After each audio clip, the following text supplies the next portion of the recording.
Come on, you can do it. All right. Well. Hello, everybody, and welcome back to Paleontologizing. Can you see and hear me right now? Excellent. Well. Elise says, what does paucity mean? Hang on, did the title not update? It should have updated.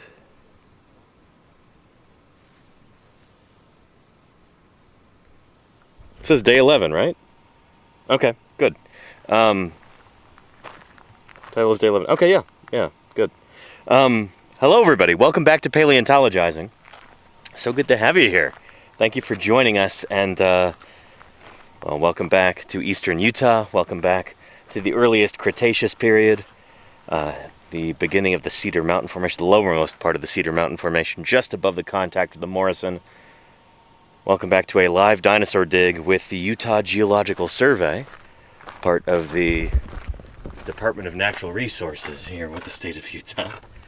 My name is Danny Anduza. I'm a dinosaur paleontologist. I'm here on Twitch trying to do some good old-fashioned science outreach, doing my best to answer your questions about fossil science, show you how real paleontological excavations work, just kind of give you an inside peek into what fossil science is all about, why it's important, why you should care about it, why it's relevant to your everyday life, why understanding these things can, bring you not just a sense of awe and wonder, but a perspective on the world around us and our place in it as human beings. So, welcome. As a dinosaur paleontologist, I mostly work on dinosaurs. So paleontology is the study of fossils in general. Everything from fossil ferns to fossil frogs, from fossil bacteria to fossil blue whales. And the remains of ancient living things, kind of life on Earth, it tells us what was here on this planet before us, how different creatures are related to one another, how ecosystems work, all of this stuff. This context is really, really important for understanding this world that we live in. And I'm here to share that with you to the best of my ability. So, welcome. Elise Spitz says, how much does or did a tarp cost, and how many dig seasons did they last? That's a great question. We'll go ask Dawn in a minute. But, yeah. I'm touching. And Kento Arcade says, my 3-year-old asked if we were watching Dinosaur Man today. You've reached Alan Grant status? I'm honored. Holy cow. That is illustrious. Wow. And I'm doing well, Daily Dasp. I'm doing well. It's hot out here, but we got some ice last night, so that's a big quality of life improvement. And I don't know, we're feeling pretty goofy this morning. Fisher and I just joking, doing a bunch of voices and stuff. I think we got a lot of that out of our system, but we'll see if that crops up again today as it continues to get hotter. But yeah, this is day, let's see, 11 of digging, I think. We'll be going for about another week and a half. I think the 5th of August will be our last, earnest digging day. I think the 6th will mostly be packing up, and then we take off on the 7th. So, yeah. And there you go, Ayakin. I do tend to be a little goofy, it's true. And Victorious, hey, thank you for those 5 gift subs. I really appreciate that. Thanks for keeping me here on the air with that generosity. I appreciate the support, Victorious. Thank you. And Dr. Irrefutable is at P9 on the Embarcadero. What should I get for lunch? Ooh, my go-to places in that part of San Francisco, that's where I'm from, the Bay Area. There's, what is it? Is it Boudin or La Brea Bakery? They've got those, you can get a bread bowl soup thing. I like doing that. It's a lot of food, but I'm often pretty hungry when I'm there. You can often get a vegetarian chili or something, or tomato bisque. It's always good. Yeah, I think it's Boudin Bakery.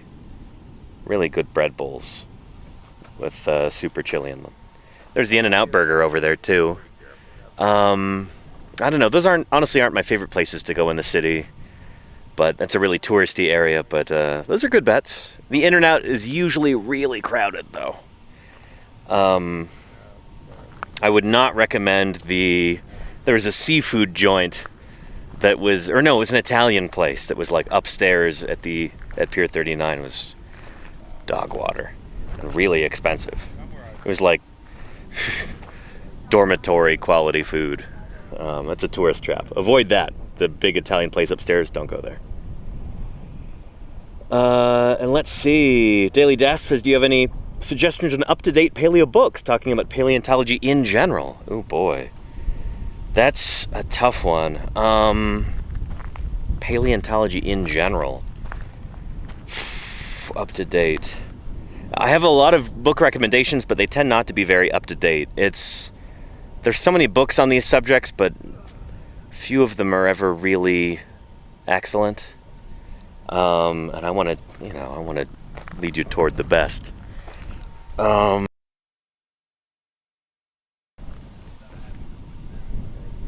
Paleontology it's like, that's tough because it's such a broad field.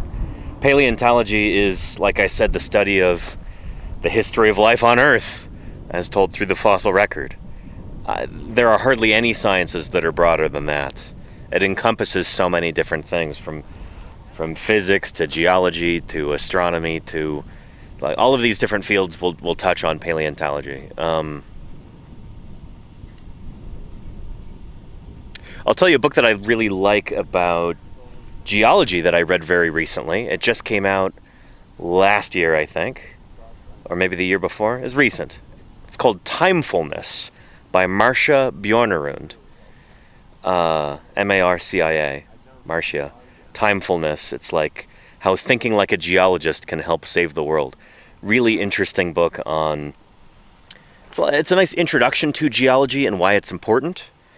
And how, like, thinking in terms of these long time scales, understanding how old the Earth is and how recent, in addition to it, we are as human beings. These are important perspectives to have. I'd recommend that book, Timefulness by Marcia Bjorner. Thank you, Claire. That's it. Yeah. Yeah. And Cosmic Voyager. Yeah, people were talking about that the other day here on stream. Cosmic Voyager, you probably weren't here for that, but we were talking to Jim about it. Who's Utah's state paleontologist. He's here in the quarry with us today. And Jim is not only Utah's state paleontologist, he's also a big Trek fan. Here he is over here. Big Trek fanboy. James Tiberius Kirkland himself. Yes. Yeah, we had somebody else talking about the latest Star Trek episode that features dinosaurs. That's pretty good. It's kind of a rip-off on our story. Yeah, Jim actually wrote a Star Trek novel. Which one is this? Oh, it's Kurt Spock meet T-Rex. I mean, it had to be done. It was First Frontier. Star Trek Original Series, number 75. Nice. Yeah. Anyway, so yeah, you should check out that book if you're interested in this kind of thing. If you like dinosaurs and Star Trek, check out Jim's novel. Yeah. I have a copy of that. I had you sign that at SVP a couple years ago and put it in the auction, and I think it fetched a pretty penny. Oh, yeah. That was nice. Lee Hall bought it. Yeah? Lee is big into Star Trek. So yeah. Yeah, I thought that was funny. But anyway, yeah. Claire Briss says, but did Spock ride the T-Rex? No, but him and Kurt hiding in the bushes watching it taking out an Allosaurus. Right, yeah. And who else has ever published a fight scene between T-Rex and a big sauropod? Oh, I can think of at least one. Oh. This was back in like the 70s or early 80s. There were these like short stories for children about dinosaurs and other fossil critters. And one of them featured a Tyrannosaurus taking down an Allosaurus. Oh? Yeah, there's 4 books. I don't remember which one it's in. It's like Mammoth Book of Dinosaurs, Colossal Book of Dinosaurs, Dinosaurs and Prehistoric Creatures, Dinosaurs of the Land, Sea, and Air. I had that one. Yeah. Well, I have one of those. Yeah. Colossal book and stuff. I forget which one it's from, but let me see if I can find the illustration for you, Jim, because it was. They didn't take it out completely. So when the T-Rex got up after their encounter, he chased after it, sniffing along, Okay. taking advantage of those olfactory bulbs of his. Of course, Spock gives us a little scientific commentary of what's going on. see if I can find that image. But When I it's... look at this, I'm like, yeah, the whole thing. And you guys witnessed the impact. Yeah, just now they witnessed the impact. I don't know if I'm able to find it here. But they had a cruddy ending because of freaking lawyers. Oh, lawyers. Yeah. Imagine a world without lawyers. Fisher knows, yeah. How do we defend our Constitution? Oh, yeah. That's judges. Oh, they just made a big decision a few days ago, I guess. If there's anything the world needs, it's more lawyers. No, money down. Works on contingency? Anyhow. So anyway, Yeah. you were I was going to ask Don actually about shade tarps. We had a question in the chat. How much do these shade tarps cost, and about how long do they last under conditions like these? Well, actually, these are only about 11 or 12 bucks each. 11 or 12 bucks, nice. Yeah. And then the corners are probably 4 or 5 bucks each. The metal corners? The metal corners, yeah. Okay. Yeah. And then conduit now has gone up quite a bit. Yeah. I know that because I used it to mount that T-Rex. $22 for a 10-foot long one. Gotcha. I think when we started it was like $6 or $7. Right, yeah. And then toggle ball. So this is relatively inexpensive, and but the tarps are kind of semi-disposable. Right, yeah. But the wind comes, it rips the corners off, the UV. So, Yeah. yeah, so it's relatively inexpensive. Yeah. One of the other. And it's certainly worth it for what Yeah, and it's adaptable system too. You can kind Right. of make it the way you want it. Which we've had to do recently. Fisher over there, this looks like a bit circus tent disaster. But It's a fumigation tent. fumigation tent, yeah. chaos in the Cretaceous. Oh yeah. The sauropod strike team, who's out there collecting a sauropod right now, they took some of our prime shade tarp equipment, so we're making do with what we've got over here and trying to keep Fisher from completely burning up in the sun. We're just telling ourselves that because we're really incompetent. Definitely, yeah. It's like And not very self-aware, you know. build a Yeah. hill and then it's just like a pile of cinder blocks and paste and rebar sticking on it. Like that episode where Homer tries to build the barbecue grill. That's a newer one. You probably haven't seen that one. I haven't seen most of the. Yeah. I haven't seen It's- any of the ones that I referenced. I mean, you haven't? You haven't seen the... If there's anything the world needs, it's more lawyers, I think no? that's from a trio supporter one, maybe?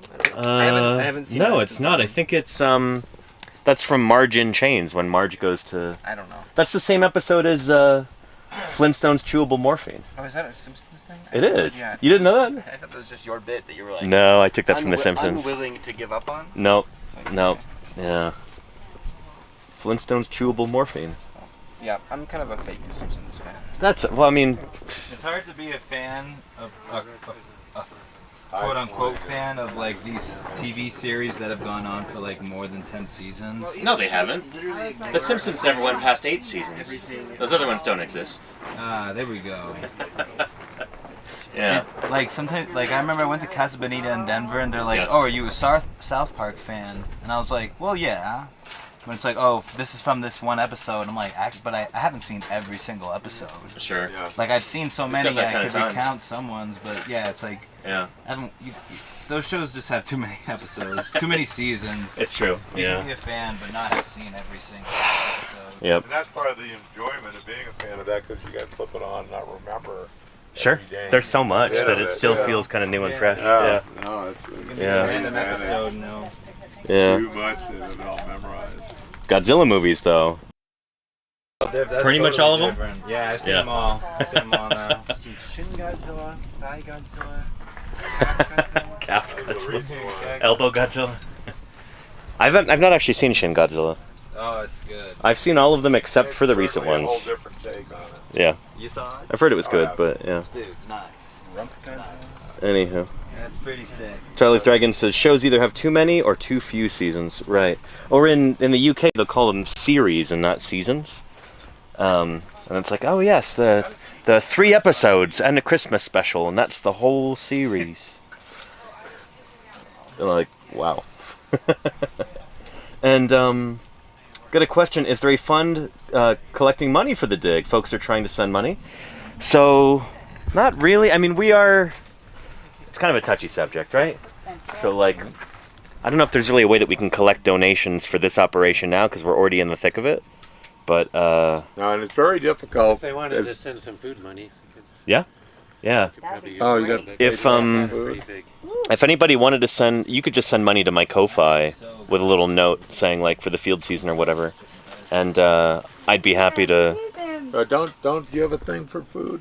Yeah, there was your I mean, Venmo you that could- time. You could Venmo me directly if they wanted to. Yeah, we do have Dawn's Venmo, which might still be saved in the. Claire, check and see if that's saved in the commands. Daily Dash says I got a tip of $20 at work. I'd like to send it to a good cause. Well, we appreciate that. Yeah, we could use that to buy some tortilla chips and. We managed to feed everybody for like under $10 a day, so. Yeah, which comes out to Well, what, we like have had a lot of people. $7 per person per day, something like that for food, food and ice, and Everyone knows Yeah. prices have gone up. it's true. Yeah. Yeah, we're definitely not on the steak diet in the field, Yeah. for sure. You guys just grill steaks up here tonight? No, we never have steaks. Yeah, maybe grasshopper steaks, you know, Yeah. if we can catch them. Burgers, a lot of macaroni, a lot of Yeah. rice. They're both good. Who was it? Someone they get grants and they said that their people like lentils, everything. you know. Yeah. Every meal is lentil soup and lentil stew. I was on a field crew once where before we got a grant from the Ceratopsian Fund or whatever, I think it was going to be like $400 for our food budget for the entire summer of like 2 months.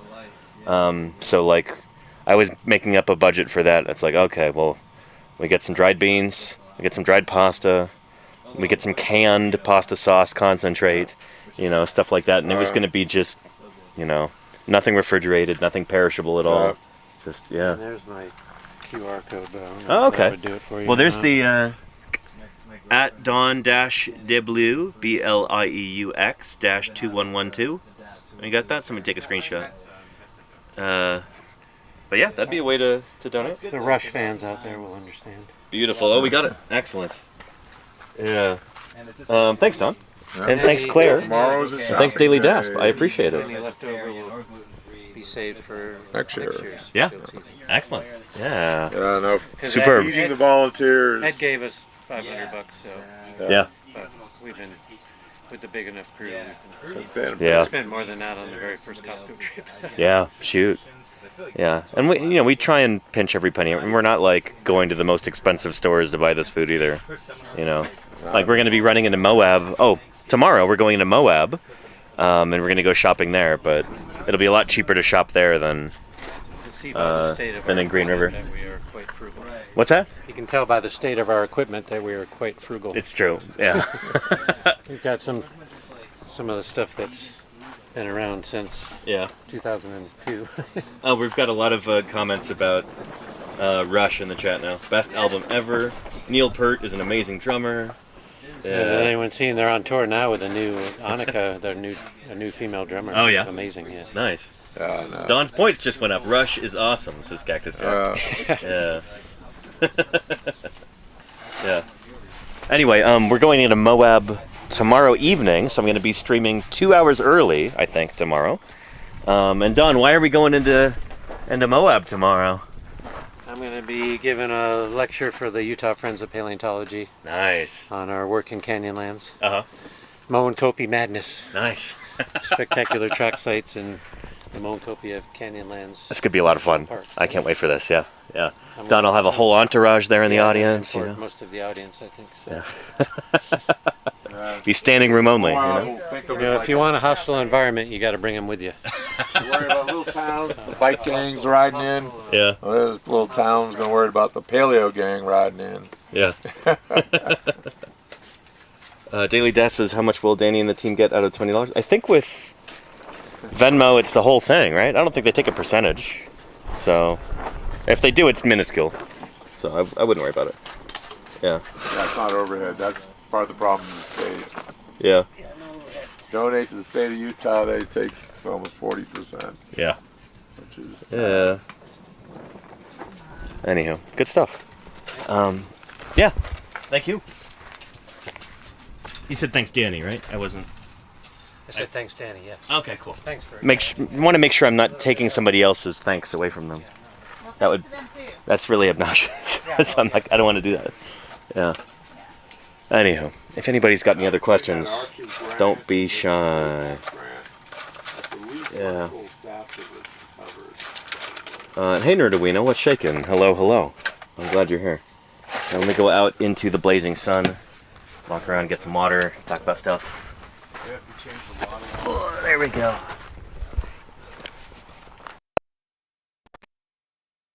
But yeah, if you're just arriving, welcome to Paleontologizing. Welcome to the middle of nowhere Utah desert out in southeast Utah. Arches National Park is actually just over there. If you were to climb to the top of that ridge on the horizon and look to the west, you will see Arches National Park. You'll see some of those arches, including like Skyline Arch. And then on the other side of that is Moab, Utah, which is kind of a world-famous destination for all kinds of outdoor activities, from rafting and off-roading to hiking and all kinds of cool stuff. Geology and paleontology, too. If we're lucky tomorrow, we might get a chance to go visit the Moab Rock Shop, which is kind of a famous locale. And I think it might have been there that Jim picked up some leads on where to go find Utahraptor and Gastonia, two dinosaurs that he excavated and described and named.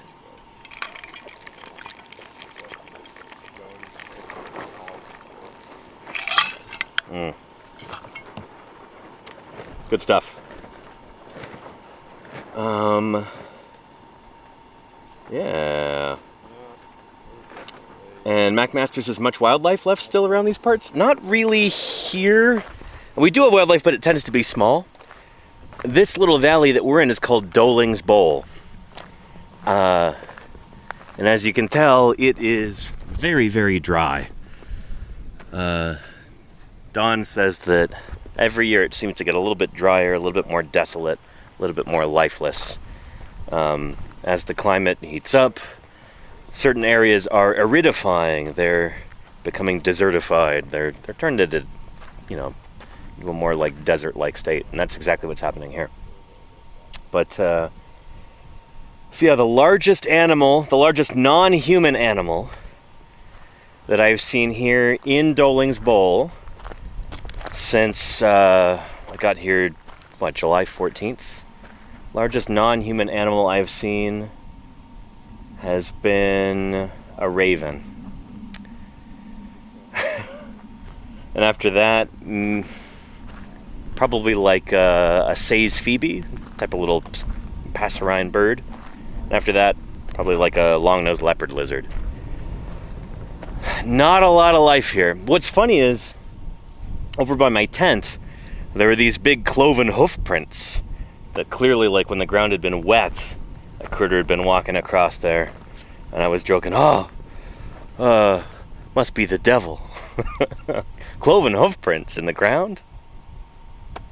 Yeah, the devil went down to Doling's. He was looking for some fossils to steal.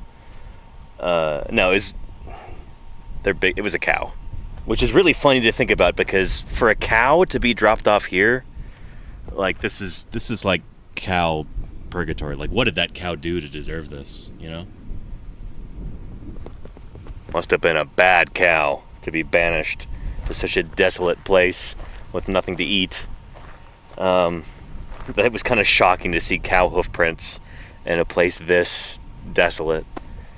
So hopefully that cow got out of here alive. If it didn't, we would know about it because, you know, we'd see a skeleton somewhere. But, yeah. Yeah. A chupacabra, there you go, Arlene. Yeah. So anyway, it's a pretty desolate place. Although there have been a lot more birds here than typical. I'm probably seeing the same 7 birds every single day, the same individual 7 birds. But, yeah. We've gone weeks here in the past where, you know, in a previous field season, I think I counted, it was like 18 birds over 3 weeks. And it was probably the same, I don't know, 15 of those birds were probably the same individual bird that I just kept seeing again and again. Very, very few birds out here. It's kind of nuts. Yeah. That means there were several days when I didn't see a single bird. And we're outdoors all day, from sunup to sundown.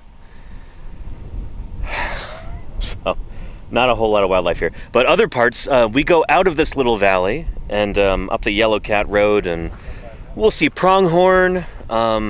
We've seen, somebody saw a badger earlier this season. We see prairie dogs. I saw a coyote one time. Sometimes, once in a blue moon, we'll hear a coyote out here at night or early in the morning. But for the most part, not a lot of critters out here except for insects and arachnids. We've got a smattering of plants too. And actually, let me take this opportunity out some of our flora. I'll point out some of the local plants to you. There's one. There's another one. And there's some over there.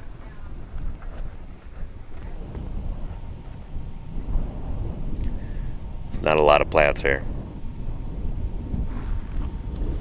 And oh, and then we get lizards, yeah, and lots of little bugs and stuff. Can we get a bird ID, please? Says fake 2D Otuno. The bird species that I've seen so far here. Here's my life list for the past 2 weeks here in Doling's Bowl. Bunch of horned larks. There's a group of like 6 of them that'll fly through. And sometimes they'll go land over there. Those were our mystery birds from the other day. They're turned out to be horned larks. I saw a Say's phoebe yesterday, and I put it up on iNaturalist.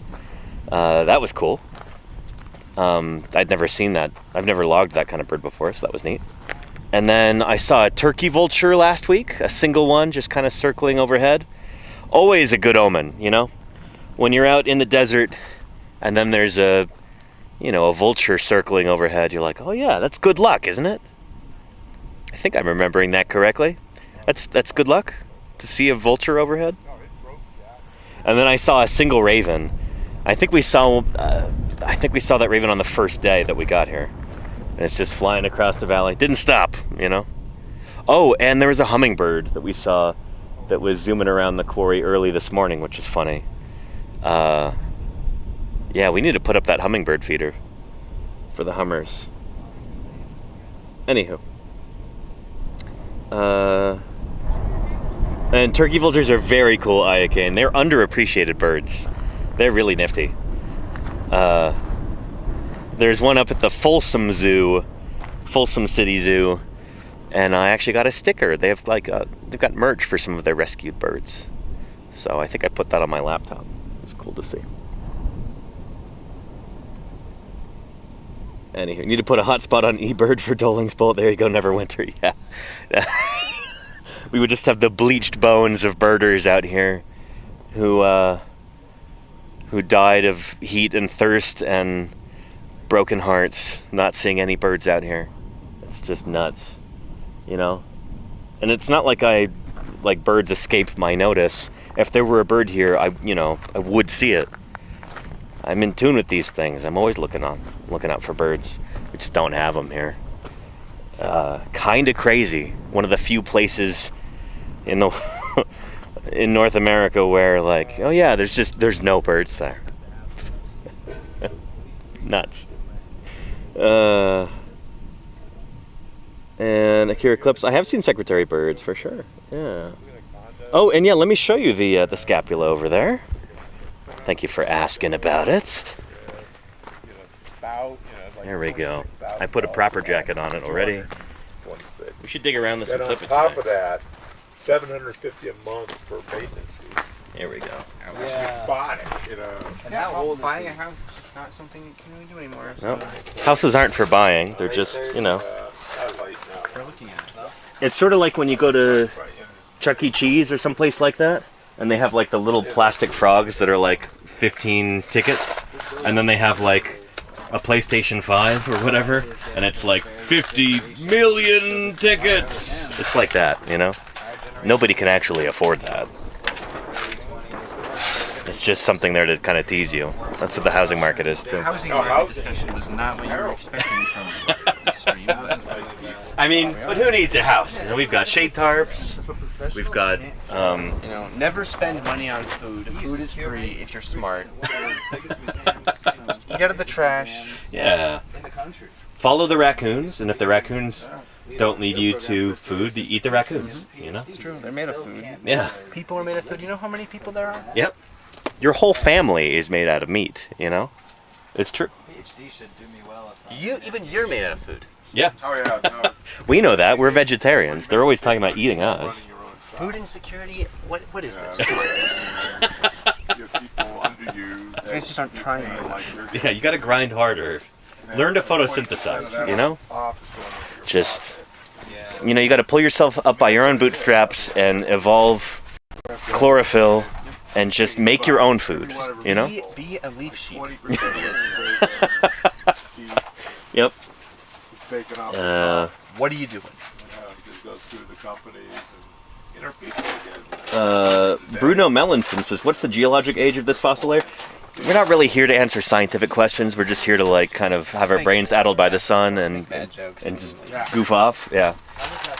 No, so let me answer your question. This is the earliest Cretaceous Cedar Mountain Formation. Trashing, triggering most Within the Cedar Mountain Formation, we've got a bunch of individual members. The lowest most one, I made a lot of earliest, is called the Lower Yellow Cat. So that's what we're in. money. That was, Kind of in the bottom of the Lower Yellow Cat. there's always been vegetation in my life. Yeah. So these rocks are about 142 million years old. These are, Purpur doesn't as- say you have to do mitigation. as Jim says, this is one of the, Mitigation stuff already. maybe the oldest multi-generic dinosaur bone bed in the Cretaceous in North Yeah, America, Purpur just gave it a lot more. which is a lot of But they were qualifiers, but, you know. Isn't it just the oldest Cretaceous a bed? lot of mitigation. I think. Straight up. A joke. We should ask Jim. Yeah. People going to do Pretty sure I've mitigation heard that stuff. statement before. Just the oldest Cretaceous bone bed. I They're think that blowing might by be true. and Yeah. stuff. 'Cause they only- Yeah, because does Jim mean multi-generic as a qualifier, or he just likes to say that it's multi-generic because it's like, we've got multiple genera here. Yeah. All the rocks. It's in an interesting place right now. Yeah. We'll ask him in a minute. Because There are people definitely doing it that I have no respect for. I gotta tell you. definitely. But I'm the one. And that Gregory says, serious we should question, be why do all the names of dig sites sound so cool? Because, you know, they don't really, it's just we're so cool that, like, the coolness kind of rubs off on them. We don't feel So it's, you know, it's just kind of how it works. Right, Fish? never feel that. Yeah. Which is why I'm here. That helps. Exactly. But Yeah. Exactly. yeah, there's kind of also This guy's a pro. predatory hiring This guy- practices in this it guy's- right now. Listen They up. also plug Take very notes. inexperienced Pencils down. people. Oh yeah, no, I don't get resumes. I've Open those brains. No, I'm not letting them do it. Get those eyes wet, and Hey, people try to Listening put people caps on, like, on. you know, the This guy's a permits pro. and be perfect. listening Don't goggles, forget. leave those at home. They don't work. The resume and it's like You don't need 'em. Dugwood, Listen with your they ears. did this, they did that. It's like they went out with Tidwell when they were 11, and something Yeah. like that. Oh yeah, BYU. You know, some of their people. It's like, oh, Yeah. wow, none of those people qualified. Yeah. Oh. Mikey like says, he's telling you about the new Star Trek thing. And, you know, Martha, They travel back in time 65 million years. Anybody should be able to. And every few seconds I caught myself thinking, no, it's 66 million years. So thank you for that, Danny. You bet. I'm glad I could ruin your immersion in this show that you otherwise would have enjoyed. Some pretty cool stuff 65 million years ago. No, there's not. Small mammals and crocodilians. Did you ever see that, Research project. the trailer that I recut for the movie 65? That is quite humorous. You liked it? Okay. See, that means a lot coming from Fisher. He thought something that I did was funny. It is funny. Yeah. It's adorable. I appreciate that. Yeah. The Paleocene is pretty cool. It is pretty cool. Don't give it enough credit. Yeah. I thought that Even though it has no fossils in it. it was fun finding Sengis, like footage of Sengis to put in that. Yeah, they're neat. One of them is the giant Sengi too, which is funny. It's like, it's as big as they get. Yeah. Necroskillidae. Well, that's Yeah. that's another good. The Afro-Insectophilia. Depends on what they're doing. Yep. Which sounds like something that would be in the DSM-5. Well, you do need to have every single Just clade of mammals. Or sorry, miss, you've been diagnosed with Afro-Insectophilia. Yeah, stay away from those Afro-Insectophiliacs. They only mean trouble. Shout out Afro-Insectophilia as a clade. Seem to trend in that direction. People who write reports, people who It's Maxwell Smart. You like, yeah, the baby joke, that was, yeah. I like that joke too. Yeah. And Lordy says, you're Fisher's dad. He can't find you funny all the time. I mean, it's true, yeah. You're embarrassing me. Look, like father, like son. I've got my son helmet over here. And then Fisher's got his son helmet over there. Yeah. Actually, let's compare real quick. Mine's new this year. My old one finally kind of wore out. Wretched and decrepit, but Looks good though. I mean, They're both U.S. government issue. this is pretty funny. Fisher's is the U.S. Postal Service, Yep, let's see if it's got a which is thing like, in it. that's lawful good as far as the U.S. government goes. Not a protective safety helmet. Mine doesn't say that. It says helmet, comma, sun rigid, comma, fiber. USPS on it anywhere? I don't think so. No. I know that's where I got it from. So. Uses USPS. Mine is USMC, U.S. Marine Corps. So lawful good, unlawful bad. I don't know, man. The post office. They might be chaotic good. They get up to no good sometimes. That's true. We'll call them chaotic good. You know, you ever like order a package and then the guy like doesn't even bother to knock on the door and just leaves a note that says you weren't there. Yeah. It's like you can't be lawful good to be doing Just that. leaves a note that says no one loves you. You know here. Like, sorry, it just was like in a different room. Not trying. Well, okay. So the U.S. Postal Service will be lawful chaos, and then this will be Charismatic evil. charismatic evil. Sure. U.S. Marines. He'd fly into Utah yeah. showing me fossils ID because, you know, like Marine Cretaceous. Anyhow. No one can go to but me. And I get things identified. But I know most of the people. Daily Dash says, did you see that weird ad? Don't even bother. Come see the Ark. Oh, am I getting Ark Encounter ads on Twitch? Oh, goodness. On Paleontologizing. That's nuts. That's really funny that, like, oh boy.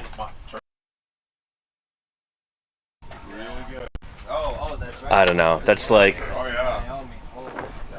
if I were doing a vegan Twitch stream and then you're getting ads for a steakhouse, you know? Opposite. Doc Simpson says cooler today. It is, Ed, by like a couple degrees, I think. We're doing okay. We were real goofy this morning, but I feel like we're less sluggish and brain-addled this afternoon than we were yesterday afternoon. So things are good. Yeah. Anyhow. But yeah.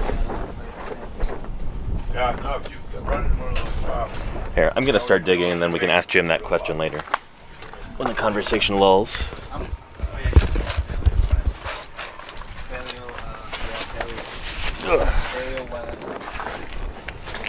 There we are. So yeah, it was Paleo Solutions. Mine was Nautical Heritage in Paleo West.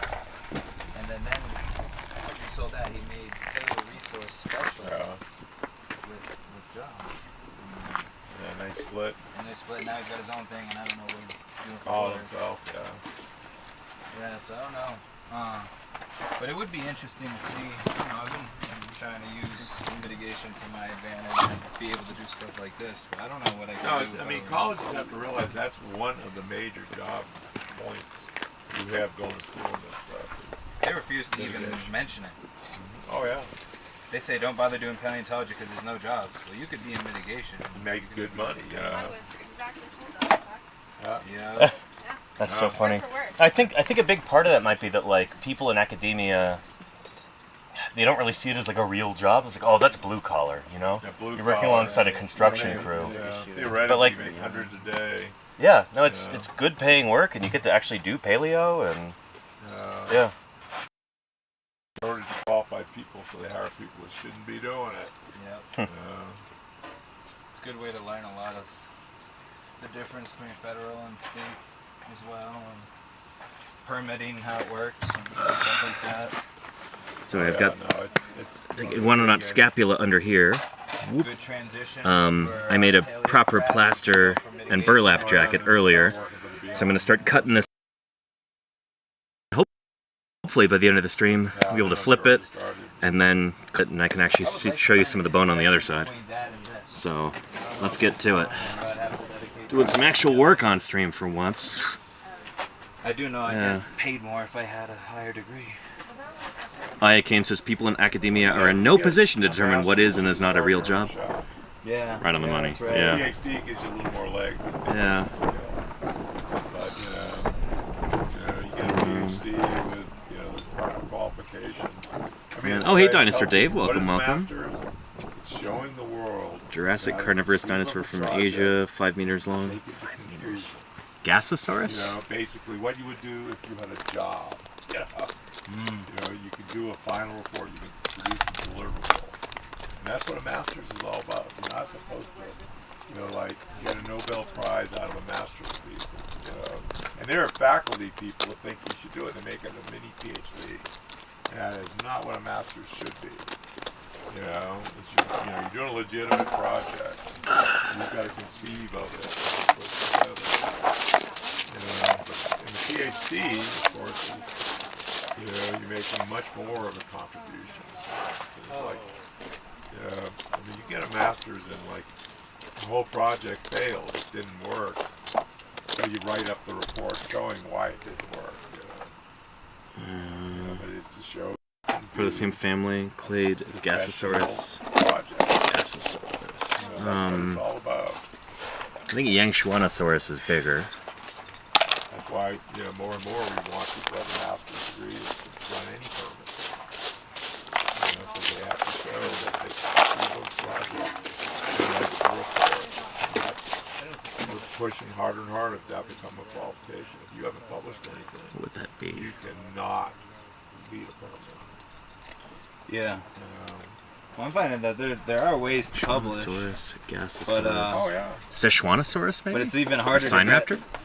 the So no, Tarbosaurus is a research- Tyrannosaur, no- Claire. This would be... research, know-how or the connection. It's hard. It's getting harder and harder. I'm gonna guess Szechuanosaurus. Yeah, no, that's a big problem right now. The decent programs are all folding up. Yeah. The university, I love it, Randy just took a PhD student out. Months after I hear from Randy, he's never taking any PhD students. To me, it's just like he's lazy. That's really how I look at it. It's a lot of work. It's a lot of work directing a student. Yeah. There's no question. Maybe they want to say Yeah. No, we're all talking smack drive upstream. attention. Let's see, But basically, a lot of people, I get tenure. It's like, I don't have to do this anymore. I can't be fired. Matriacanthosaurus? And it really is. It's part of the get of academic freedom. I love tenure for that. But there should be ways to say you have a certain level of productivity.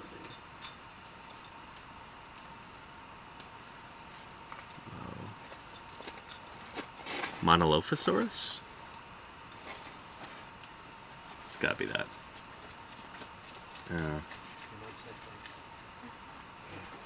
Alright, thanks Dinosaur Dave, nice.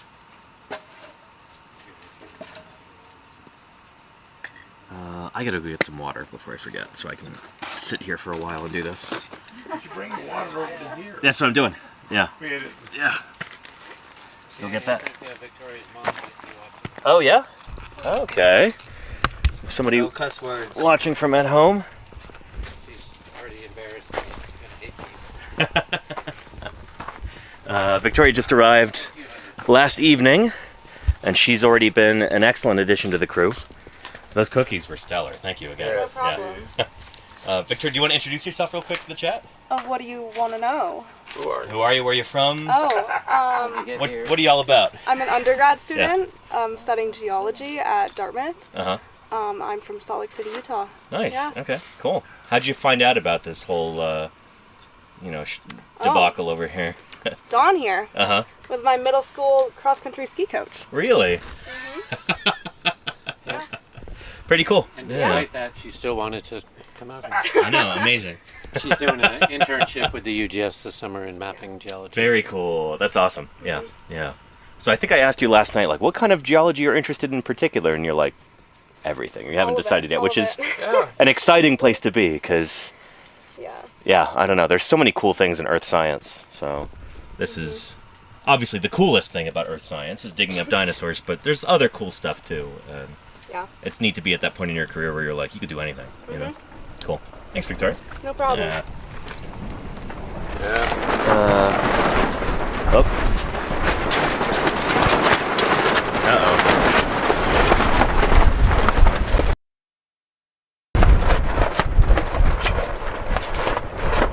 He just shredded one of those toggle balls. I can go fix that. Yeah. Yeah.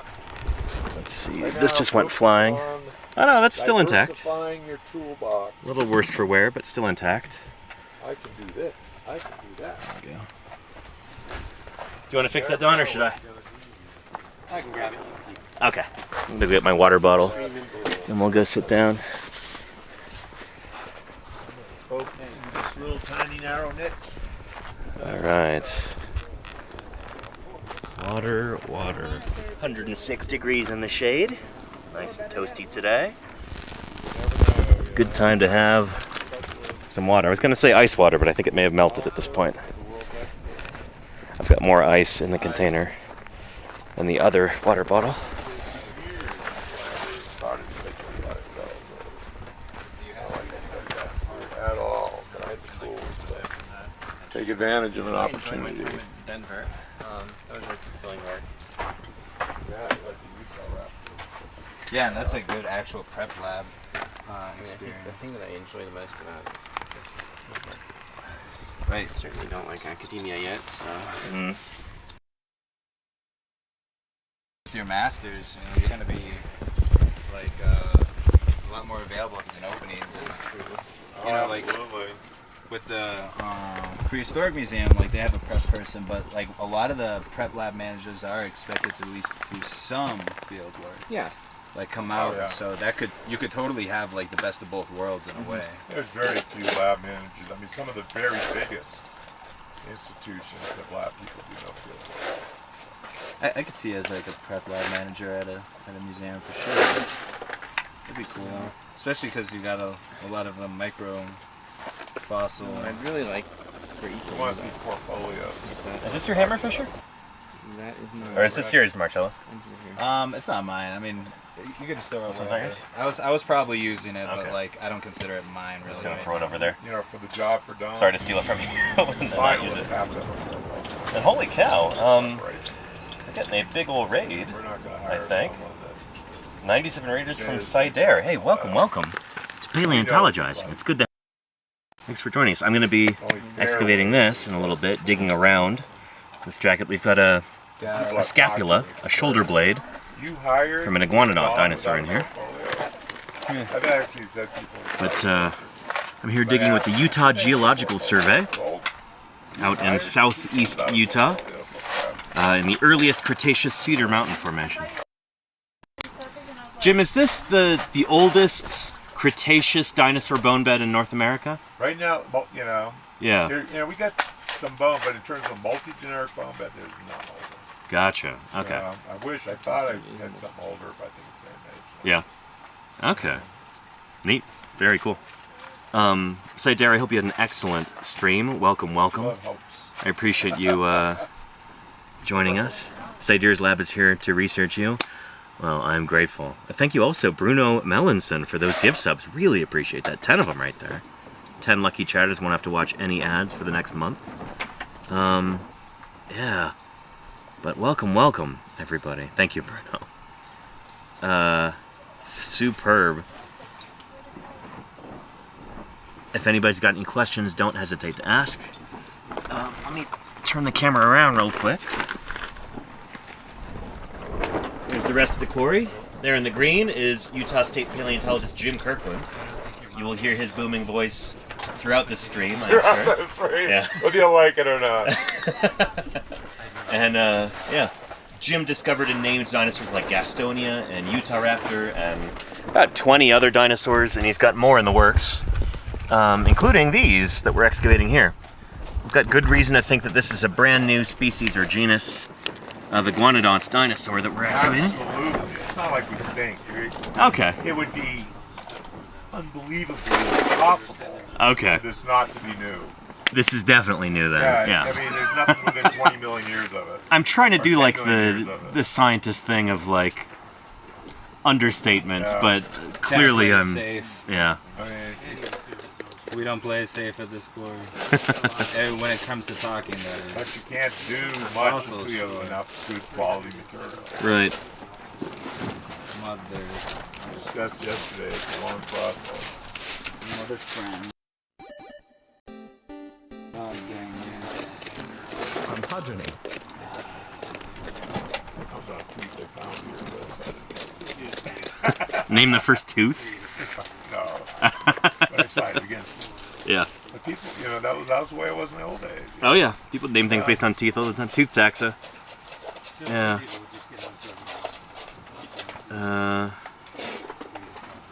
Neverwinter says that's how you impress people. Under promise and over deliver. I try. Certainly don't promise what you can't deliver. Right.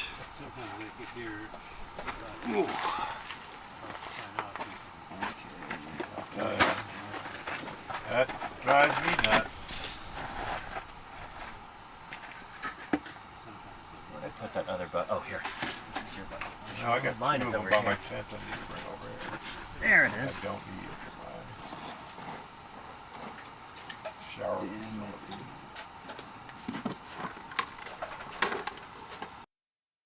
Grab them.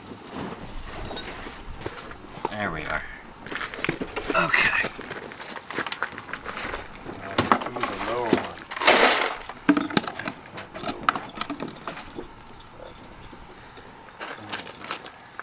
And How's it going now, Marcello? I think I'm finding more bone. Yeah. Not to my delight. Kevy Momo says, do you say prayers and offer oblations so you do not disturb the spirits of the dinosaurs before starting to dig up their It's thin graves? bones too. Yeah, I mean, It's thin bones. This is that are more of a shaped. resurrection Father kind of because endeavor Tear away. than a grave robbing one, so I mean, if you got a skull, what you they're see pretty grateful, you know? as you come down on the underside of the skull, like We're on their It's side. just these tiny things. What is this? Just found two like long shape and I'm just frustrated with what they don't have. Oh man. Most players watching. Oh, this is messed up. Messed up.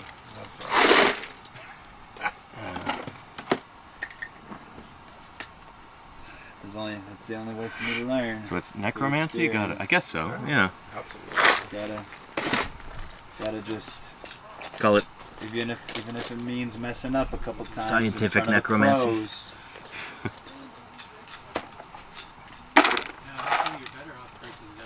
Good chunk. It's our grinding.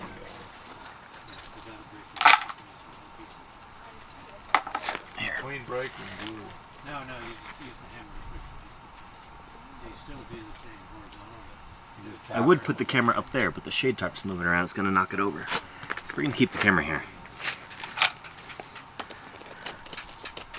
It's funny, sometimes I'll get chatters who come in and they ask, well, you know, isn't this all kind of morbid? Like, you know, you're excavating these dead animals and it's all just death and decay. And then like, no, it's the opposite, you know? There's nothing like They're bringing them to life instead. Riddled ankylosaur to make it Right, yeah. I know, it's like we're here digging up these animals and it's like we're giving them a second life in a way, you know? It's not to be too, like, Corny. cutesy, yeah, corny about it, but like, you know, it's like we're resurrecting these animals. We're bringing them back to life by excavating and studying and reconstructing them. You can tell the whole world about them, you know? These little bones. Are you kidding me?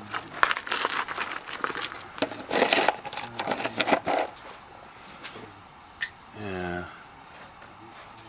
And Jen Alex, we are in the Berriasian. Yes, indeed. Very beginning of the Cretaceous here. The dawn of the Cretaceous, even. dawn. Following a mass extinction of the entire basin. Yep. For Jurassic time.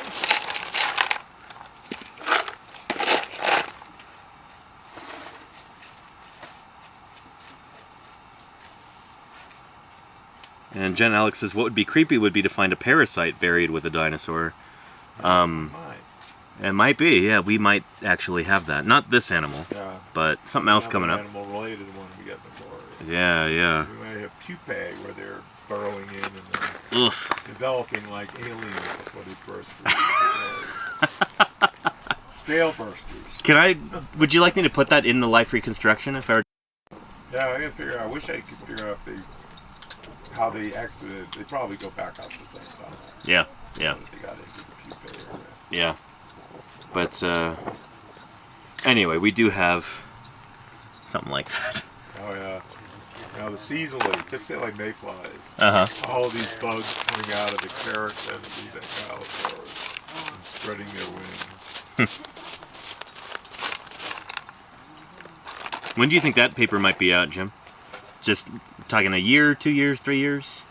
For, But 6 months to a year. Okay, I'm okay. cooking on it. Beautiful. Oh, that'll be in a few weeks. Excellent. I'll get a review. Yeah. Chad, I was talking with Jim about this. He's got several new dinosaurs that he's working on getting published. And I might get to do the illustration for one or possibly even both of them, Yeah. which would be really cool. Or So, 3 of them. are 3 of them? I'm working on 3 right now. Would it be okay One if with Josh, Yeah? and he's slowing down and let's submit to nature. Uh-huh. And it's like, it's not that exciting. It's cool. Nature's a tabloid, you Yeah, know? but 3 of them together. Get it into a real journal. 3 of them together. are much Maybe like Peer J, you know? What you really need is an open access one. Yeah. press release. 3 new ankylosaurs from Utah.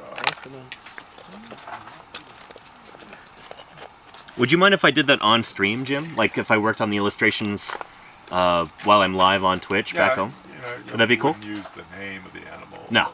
Yeah. You know, this new giant Yeah. Hoplitosauroid, Yeah. Polacanthine. You know, 'cause I put that in so many charts that have been published. Yeah. I mean, it's all like, Genus name redacted, I'll put. yeah, well, no, the genus I use is the Apatosaurus.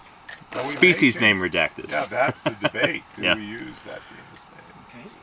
It's closely You- related one way or another. You know where I sit on this, yeah. Yeah. Yeah. Oh, let me Something send you to be that considered. article, by the way. I'd That, like to I get forgot. Matt to explain to me which, I'm bouncing back and forth. Yeah, yeah.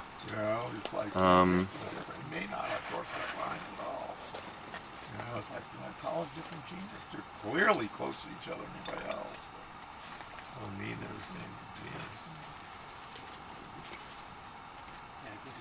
So it's best to send it to my email than my phone. Yeah, that's kind of what I look at. Like clearly sister taxa.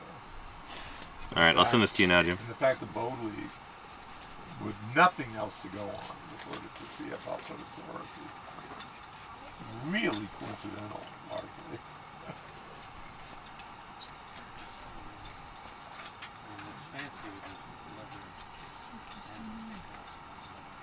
All right, Jim. I just sent it to your email.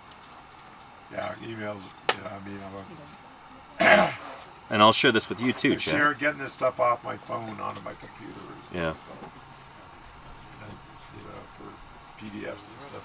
I don't mind looking at them on my phone, but I just can't get them onto my computer. Yeah.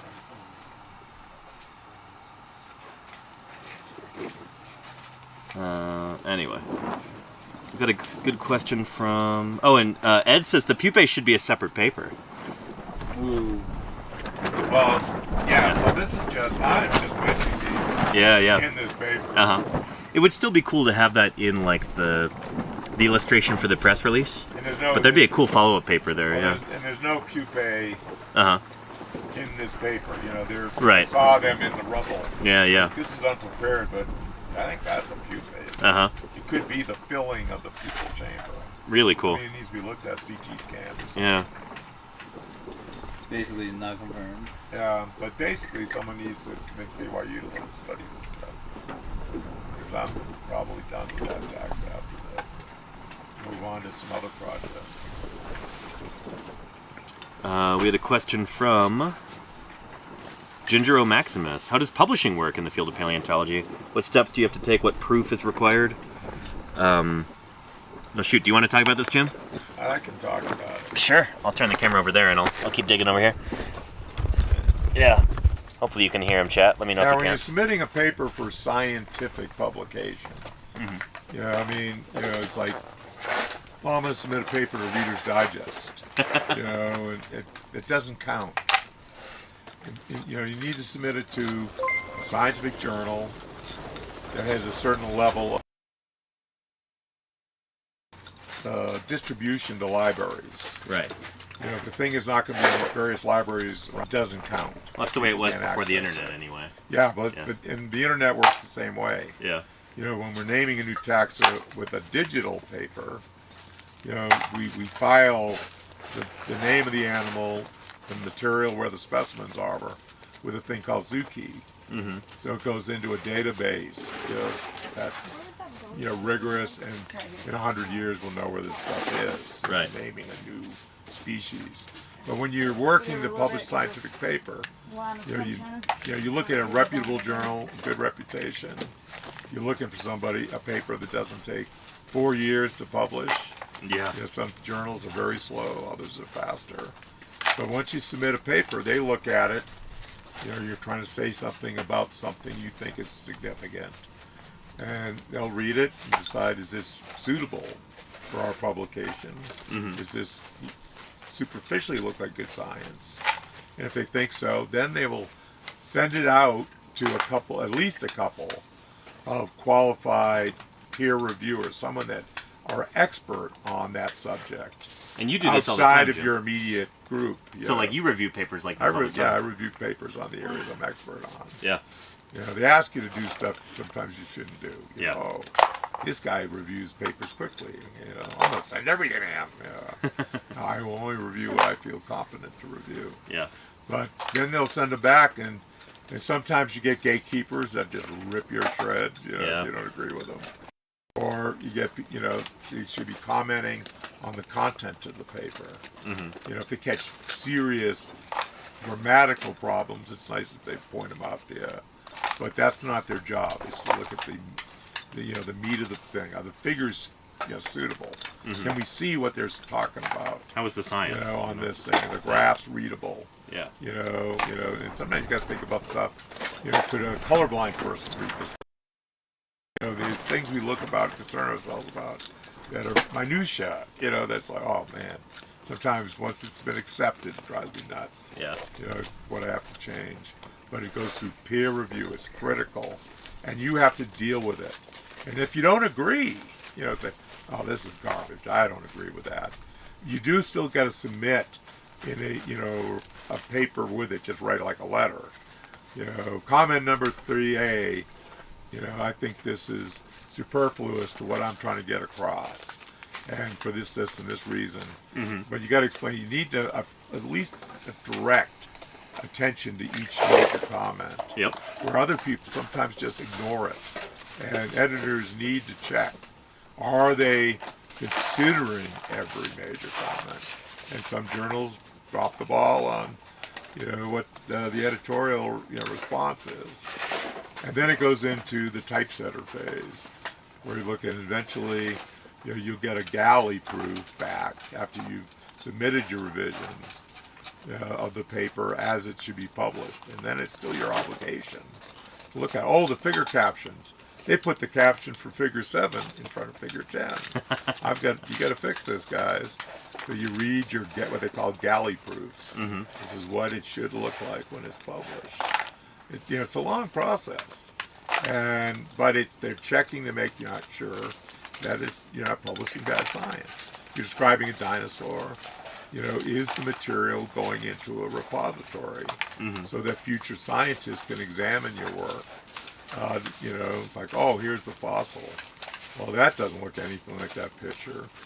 And 100 years ago, it was usually drawings. It was you didn't publish pictures. So really important. People make drawings, and they're all the same quality artists. And it's like I've seen drawings and seen fossil. Oh man, what were they thinking? Right. That's something Brian Curtis talks about a lot, right? And when we're doing the research, like working on a new dinosaur, I travel and visit the related dinosaurs and fossils, so I can compare them and photograph. I got a gigantic photo bank I've created on armored dinosaurs, which are my specialty. I've got a huge photo bank on dinosaurs in general, but the photo bank on ankylosaurs is almost comprehensive. And it's critical to be able to look at other things, and is it truly, like they said, my biggest mistakes, I have made mistakes in publications, is because I haven't seen a specimen personally. That's always been the biggest mistakes I've made. That you were just looking at illustrations. Yeah, looking at pictures and misinterpreted the picture too dark, the shading was wrong, and I misinterpreted what I was seeing. Or the description, I read the description, and the people will describe a bone and not even have a picture of it. Sure. And then you really can fall into problems, unless you get to see the fossil. You want to cover me a trip to Washington? I would love to look at Marshall again. Knowing what I know now, there's no way I have the money to go to D.C. and look at that thing. Well, we could make that happen, potentially. How much would that cost, you think? It's getting to D.C., a couple days in a hotel, within range of the subway, it doesn't have to be maybe downtown D.C. $1,000, couple $1,000? Yeah, that's the kind of money, but I would like to see that again. Yeah. Because I went there, I raised money to be there a week. Yeah. And the government closed. So I got to spend 3 hours in the collections. So you happen to be probably there an hour and a half with that specimen. Yeah. So you happen to be there during a government shutdown. Just as it shut down. I got the there, and then noon, everybody out of the building. Yeah. Cleared the Smithsonian. Just, so sad. And I spent a week in Washington just hanging out. Yeah. There was nothing incredible to do. It was very depressing. Well, maybe in the future we could figure that out. I'm going to crank this paper out. Pretty close, but there's a couple things I'd like to check. He's got Matt Grano. Could you pull this off a shelf and check this feature? I'd love to look at those vertebrae better. Focused on the armor. I had like an hour and a half. That specimen. What if, say, an enterprising young researcher were to go there and do some 3D scans of those fossils? Would that be sufficient for you to be able to figure this out? Oh yeah, by 3D models. Gilmore figure like the vertebra. Right. And the vertebra, really what are defining the armor too, but even that is like one view. You see how I do it. Yeah. Views up and medial, lateral, dorsal, ventral, proximal, distal. I figure everything, and there's one picture of all the armor, all the dorsal spines. One picture, one side. There's 5 of them. Is there any change from one position to the other? Yeah. Who knows? Well, that gets into a nice question we've got here from Yoda on Coke. I assume that's Coca-Cola. Do you have standardized styles of fossil description? I had to learn the lingo and style of writing when I did art history. How does it work with fossil descriptions? Well, doing a systematic description, You know, you list the taxonomic hierarchy. You know, you can start way back. Animalia, you know, usually we go Dinosauria. You know, for me with Ankylosaurs. You know, Ornithischia. Next level down, Thyreophorn. Then you listen to the author defines it. But generally, when you get to the family of what you're working on, then you might write out, here's the descriptive diagnosis. This is what defines the animals in this family. Right. Next level down, here's the genus. You know, Hoplitosaurus. You know, here is what has been published defining this genus. Uh-huh. You know, and then you go, okay, here's my new species. You know, and this is what I see, and this is how it compares to the things that are closely related to, and how it differs. Uh-huh. Versus the material. Here's where they're located in a museum. This is the locality.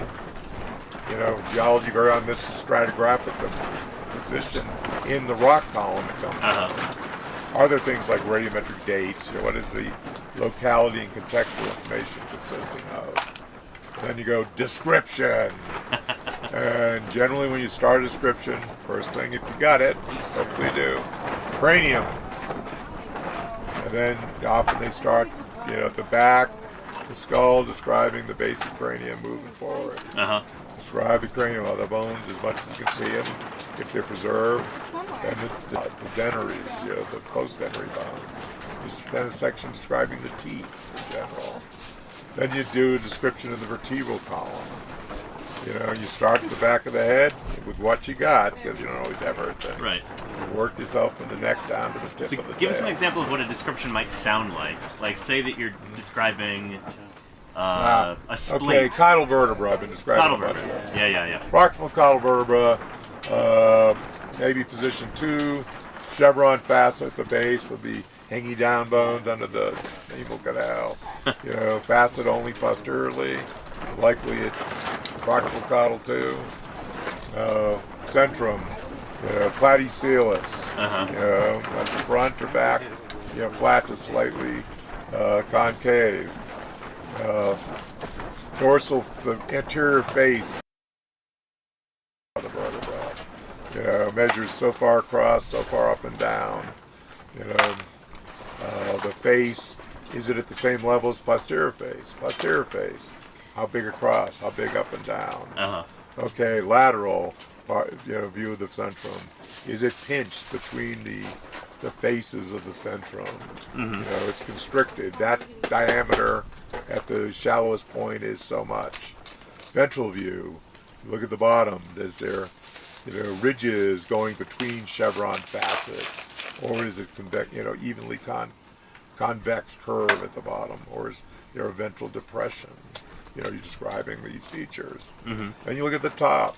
Is the neural arch attached to the centrum? Oh, it's fused on. Okay, look, neural canal, anterior neural canal, this far across where the spinal cord goes through. It's big across, it's big up and down. Round, tear shape, you know, elliptical, you know, extended dorsal ventral, or is it wide? There's a shape. Anterior one, do the same thing. You know, okay, the width across at the base of the zygapophyses, you know, how wide is the base of the neural arch above the neural canal? Because the neural arch fuses to the top of the centrum. So juvenile animal, that may be separate. You see the suture. Sure. But if it's fused on, of course, it obscures some of these features. You know, you describe the neural spine. Is this tall? Is it expanded dorsally? Is it, you know, narrow? You know, the articulations, zygapophyses, you know, the ones that stick out to the front of the pre-zygapophyses. What is the angle between their faces? That tells you how this thing can move. You know, do they stick out beyond the front of the centrum or not? Post-zygapophyses, what is the angle between them? You know, because these change to the vertebral column as the vertebral column change. So how many different verts are you doing this And I for? mean, I do every single one of them. Every single one? Every single one. Nice. That's how I do it. Yeah. You know, And sometimes it's not and very it's many. like if you only have rarely a few of done. them. Yeah. I mean, Ankylosaurus, the complete vertebral column of any Thyreophorn has not been described properly in my mind. From back of the head to the tip of the tail. And they change. I mean, look at this, all posteriors, you know, dorsals. relative to each other. They can't go side to side, up or down, nothing. Uh-huh. You know, they're like slot. The way these things change, totally fundamentally part of how these animals work. Uh-huh. Never been described for an armored dinosaur front to back. I mean, it really amazes me, you know. I mean, I described the first anterior dorsal ever described for an ankylosaur.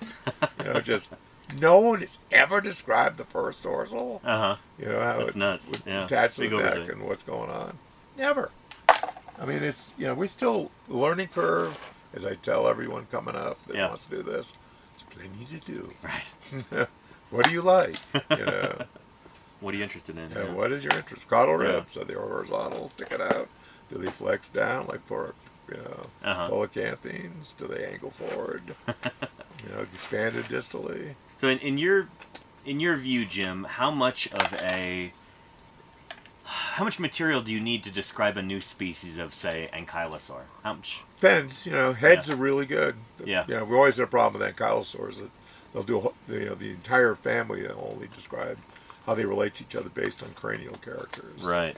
Which aren't always the only characters that make sense. Uh-huh. You know, in terms of doing that, we really got to look at the old skeleton. I found the armor, the bony plates and osteoderms, you know, blocks of armor on the back, Uh-huh. are diagnostic to species. So they evolve within really a group, quickly. this is Polycanthus dorsal armor. Yeah. Every species I've got, I can show you characters that are different between them. Uh-huh. You know, and we've known this for some of the archosaurs and the Triassic, like Aedosaurs. Sure.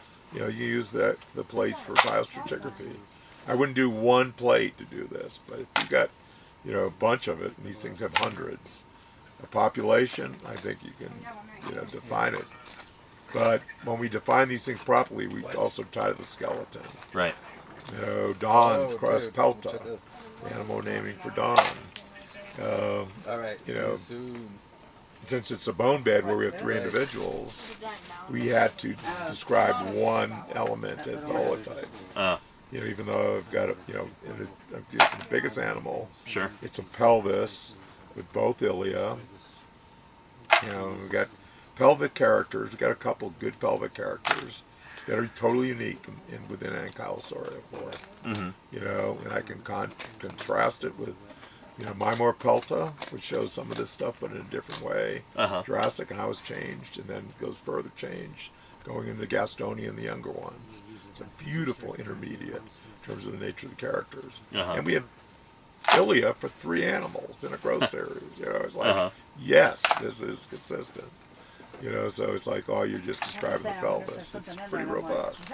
But then the dorsal, the osteoderms, totally. I've never seen rectangular, laterally wide osteoderms with a little prong in the mid part of the back on any other ankylosaur. Right. You know, in any of the families. I mean, I've never seen them like this. And we got like 30 or 40 of them. You know, these are in rows on the back. on a spaceship and Diagnostic. And it You kind of know, raises the shape of question, the though. plates. You know, Yeah. long and tall, with really sharp edges, not rounded like my Marpelta. Pretty sharp termination. Do we have any Unique. sense for how much individual variation there is within these species? We're getting, I mean, Laurie Yeah. McWhinney, Right. Yeah. but they're consistent. You know, I've shot tables of plates and things. Yeah. Yeah. You know, I mean, armor is not just like random. I mean, Sure. hornthorns, crocodilians, all the taxonomy of crocodilia is based on distribution of armor on their necks. Uh-huh. You know, every crocodilus species, the arrangement of osteoderms on the neck and the scales are distinct. You know, so you can just have a guide showing the back of the head and then up to the shoulders. Every one of them is different. And it's cool. It's like species diagnostic and consistent. I mean, this is some of the stuff that James Napoli is showing. Uh-huh. You know, to tell, you know, tigers from lions, there's one bone suture character on the skull that's different from lions and tigers, and it's consistent from babies to adults. Always different. You know, and they still can interbreed, but, you know, as we know, you know, but, Yeah. you know, but that's the one skeletal character that seems to be not affected by ontogeny, you know, or variation. Mm-hmm. There's just lots of tiger skulls to look at. And he looked at a bunch of tigers and lion skulls. you know, to come up with this data, and it's very convincing. And this has virtually never been done with dinosaurs. Right. You know, it's like, what are the things that don't change with ontogeny? Because some things don't. You know, you can't do it without totally screwing the animal up. You know, these are generally cranial characters, brain case characters. Let's see. We've got. That's why CT scanners We've got, I think, Nick Hornacek in the chat, right? Howdy, Nick. Hope you're having a good day. Welcome back to Paleontologizing. Here, I've been working away over here as Jim has been expounding on this. So, working around this scapula jacket, and hopefully by the end of the stream today I'll be able to flip that over and carve it down so we can actually see the scap on the other side. But yeah, we had a question like, is there any kind of technology or anything to like speed this up? No. This is done the old-fashioned way because it's the best way to do it. You know, you can't have a machine dig through and find these little fossil elements and make sure that it's not destroying them. And, you know, it takes a person with, you know, with reason and patience and keen eyes. This is way too complex for any machine to be able to do. Sorry. But yeah. I have some today. You got a little tiny But yeah. That's it. That's all you get. You ever gonna do a monograph? And this is in the Cedar Mountain Formation, Gesho Bird. Yeah. I had a geofield camp down in Moab this past spring, so it's kind of cool to come across this stream. Very cool. A small world. Yeah. We're Moab is the nearest. I'm not going to say large town because Moab's not a large town, but the nearest town of any kind of renown to where we're at right now. So, yeah, Moab is just over there.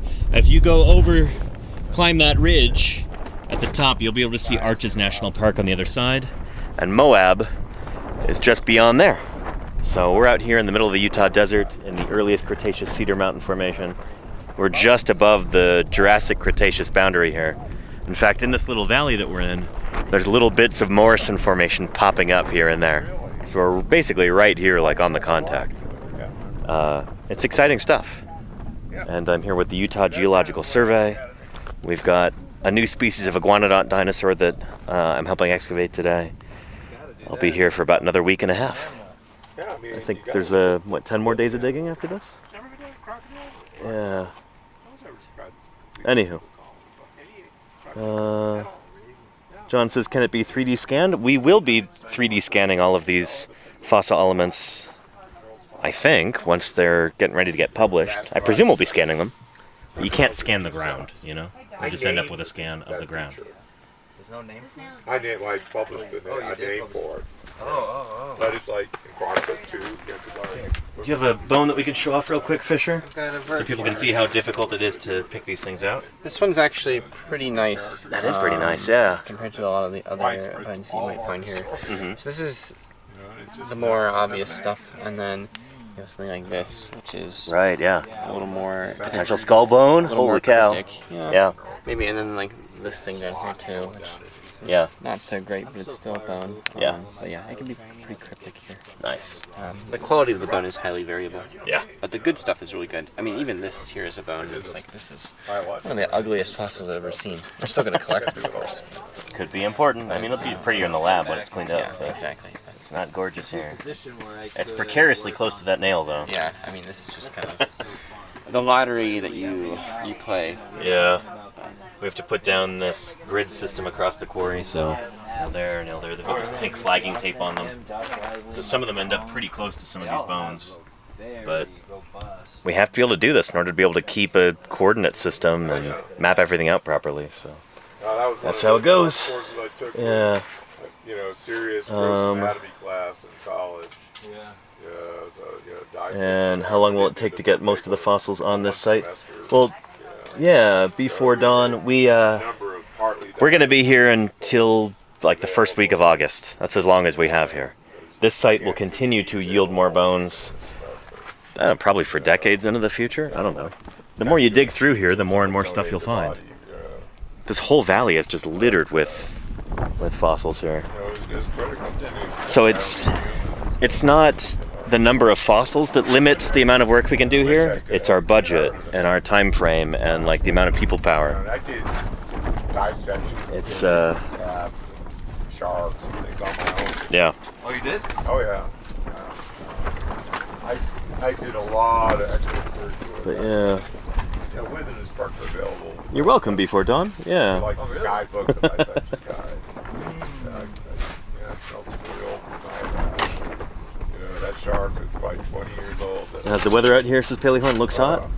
Let's I see. remember running to the window of the lab, hanging out. There you go. ready to throw up. 102 in the shade. Really bad. My open abdominal cavity. But, Yeah. So certainly not cold today. Yeah, I'd love to do that, but I got. It's been about like this every day since we got here. Ventilation So really in it. that's why we have these shade tarps, like, you know. Buy like a field day. Yeah. Folks, go through it a little bit. It's in alcohol, so I can be better. Like, And there you go, Cacklin's River. I mean, kind of, yeah. the old formaldehyde, these were like old things. Yeah. Oh, you can dissect the stuff on that. Cooler than yesterday. Again, we're here in the shade under the shade tarp, so it'll be much cooler here than it'll be over there. I'll guarantee you that shark is at least 20 years old. Yeah. At least. I mean, it was brown. You could barely see. Maybe I could contact some people in Denver and see if I can sit down in some of their wet labs or something. Yeah. That'd be cool. Hey, Jim, we had the question again. How long would it take to excavate all the fossils in this valley?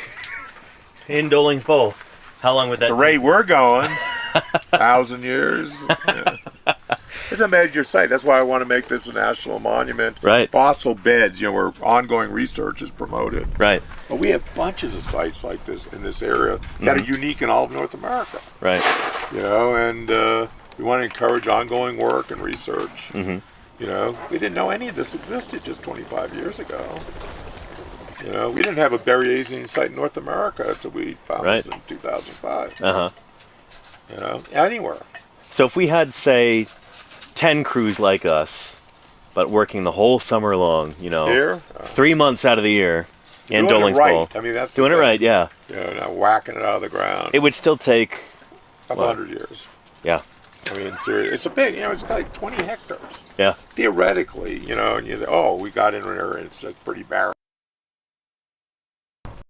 You know, this thing covers a giant area. yep, And we're only nicking on the surface where it, you know, we see stuff coming out. right, yeah. You know, it's like, yeah, we've only got down for like 4 feet. So this is like Dinosaur National Monument It's times putting 10 this times. all the way to our camp. Yeah, yeah. You know, all the way. It probably goes under those hills over there. Yeah. And we're not going to dig through 50 feet of, Yeah. you know, the earth to get to it. But this site covers this entire ball. Right, yeah. You know, new techniques, but I doubt they're going to be able to see through the ground in the future. No, Like that. I don't think so either. No. Yeah. So yeah, got to dig by hand. So you'll be able to see through the ground. Take the right substances and yeah. Oh, I can see the dinosaurs. Yeah. But, you know, there's so much work. I mean, this is, and we're learning so much out here. Uh-huh. You know, I mean, Los Angeles County Museum work and North Carolina Museum of Natural History. Yeah. You know, Prehistoric Museum, Price. Uh-huh. You know, the Denver Museum of Natural History. I mean, it's like all these institutions that have been working out here. Mm-hmm. And we're all still just scratching, you know. Just the surface, yeah. Yeah.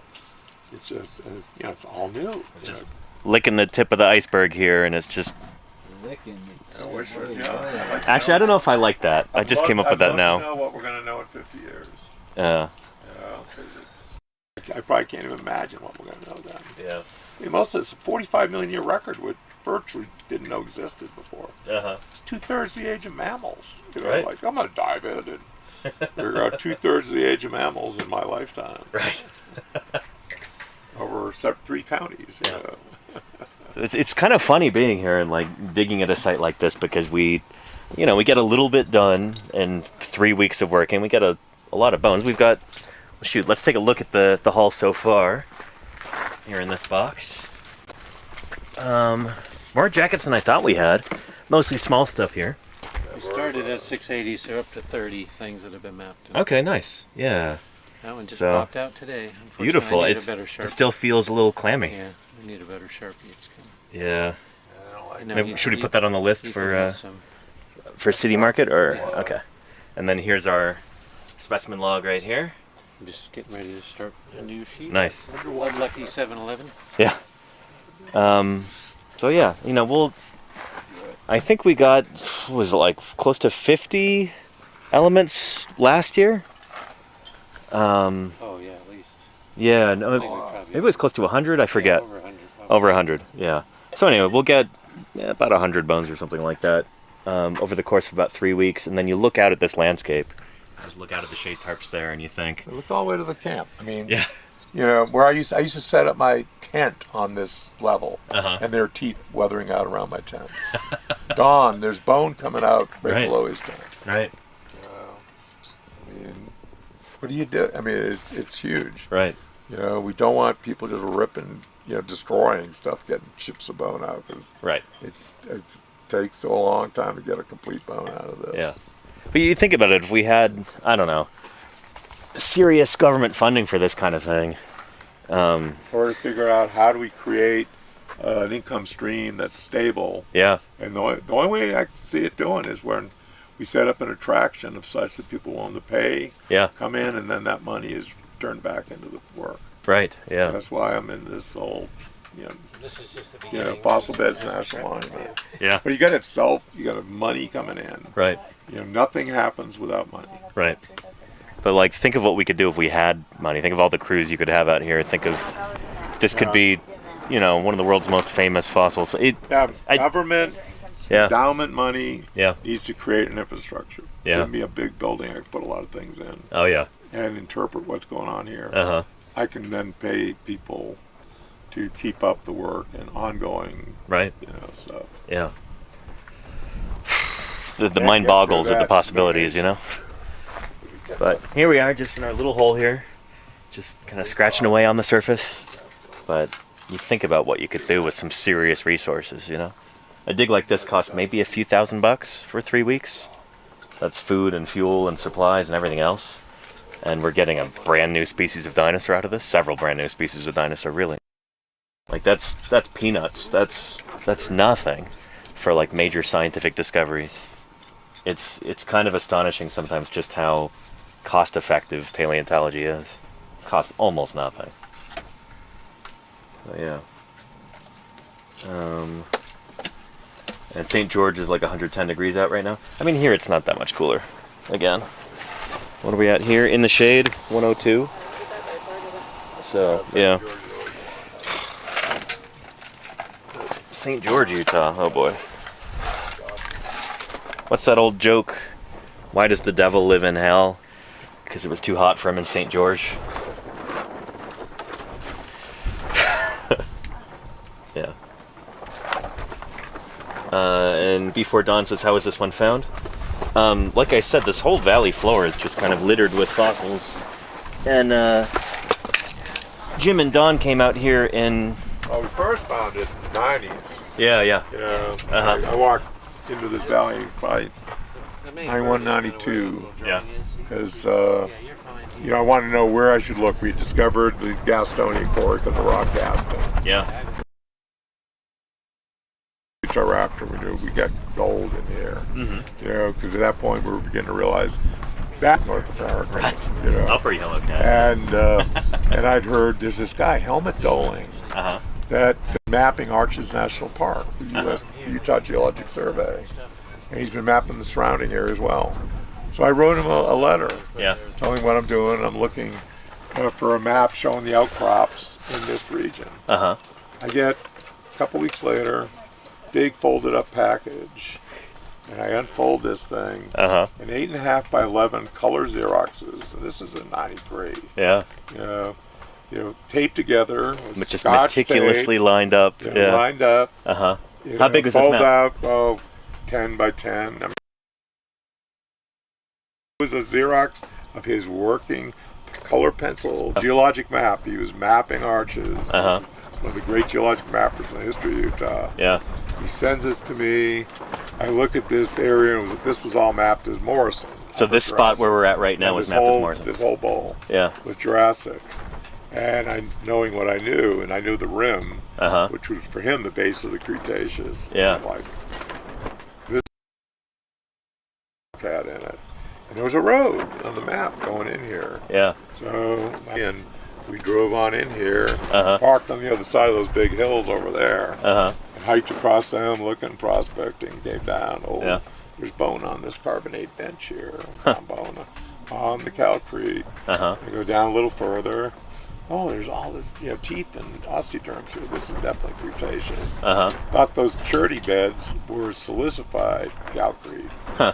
So I thought that was the same level as yellow cat stuff. Okay. Yellow cat. Yeah. Didn't realize how old it was until several years later, like a decade later. We had a student working with us on Andrew's site over by the road. Right.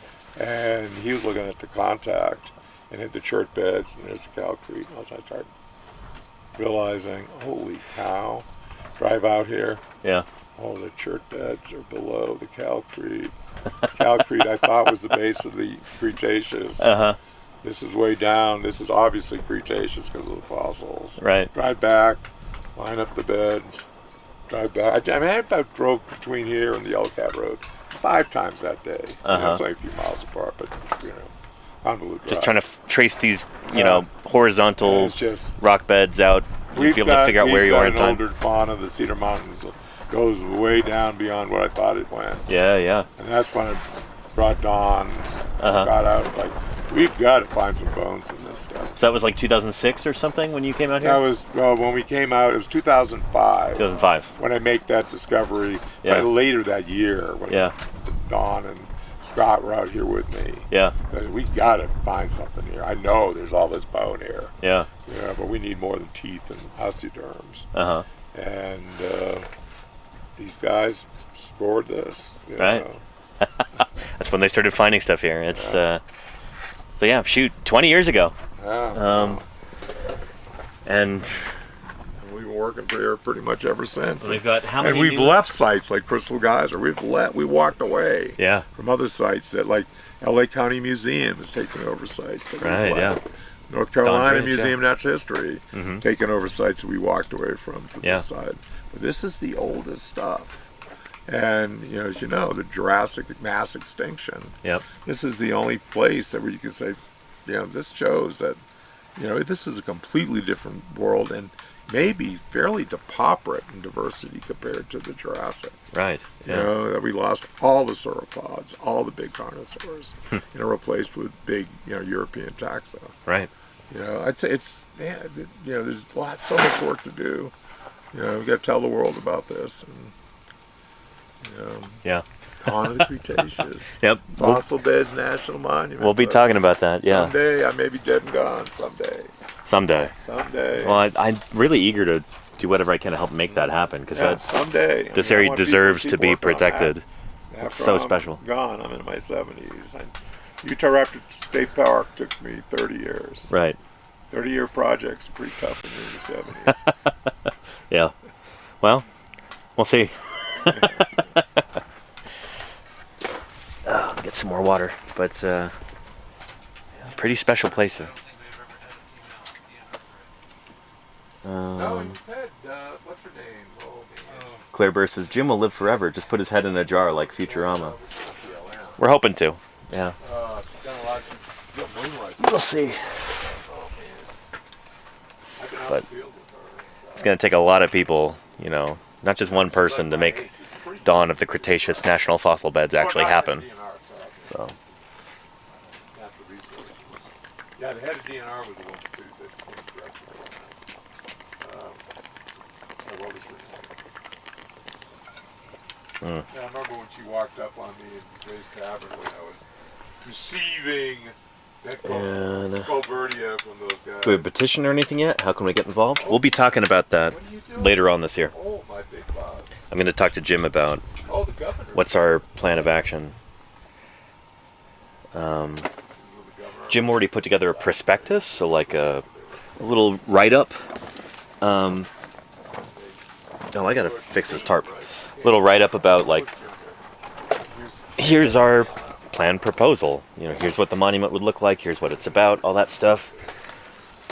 So using that, I might be able to put together something like a promotional video to make it a little bit more accessible for somebody who doesn't want to read a long document like that. You could just watch it. It'd be short, pithy, entertaining, memorable, pull at the heartstrings a little bit. I think that's a great way to help push this forward. So I'm going to be hopefully helping with that sometime later this year. But I'll keep you informed, Chad. About this tarp. It's going kind of wonky here. And we don't even know if that was the bottom over there, you know. Yeah, that was way down. Wow, that black bone. Make sure you just keep digging. It's gonna vert. Oh yeah.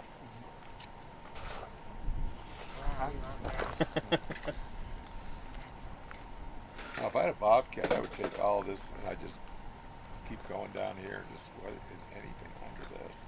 There we go.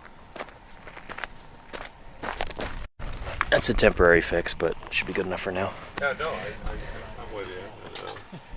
That's why I'm trying to create a way to make this ongoing self-sufficient is high on my priority list. How do we make this so it is ongoing?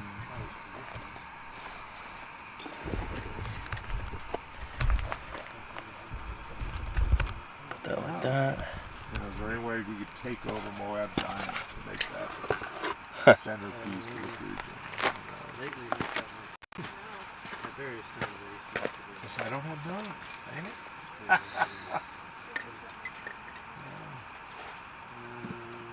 And Moab Giants are a for-profit dinosaur facility, a non-profit research facility with major public outreach. You're still charging money.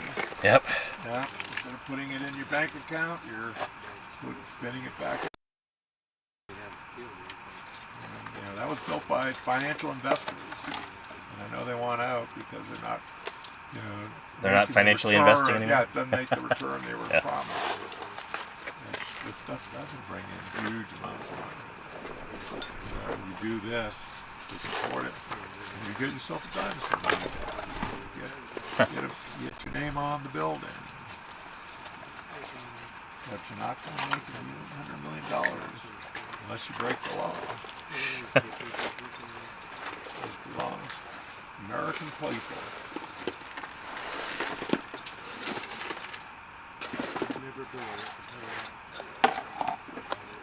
Put these on, protect my eyes. It's true.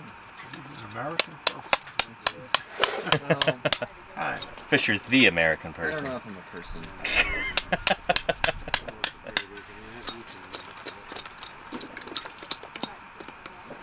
Fisher, the purest American. It's still part-time. No, I mean, it's like, that's why I want to move the mega block out of our, you know, we can only deal with so much. That is true. Well, he's got his big You could build a whole. We're not, the state of Utah's not going to build a museum on that.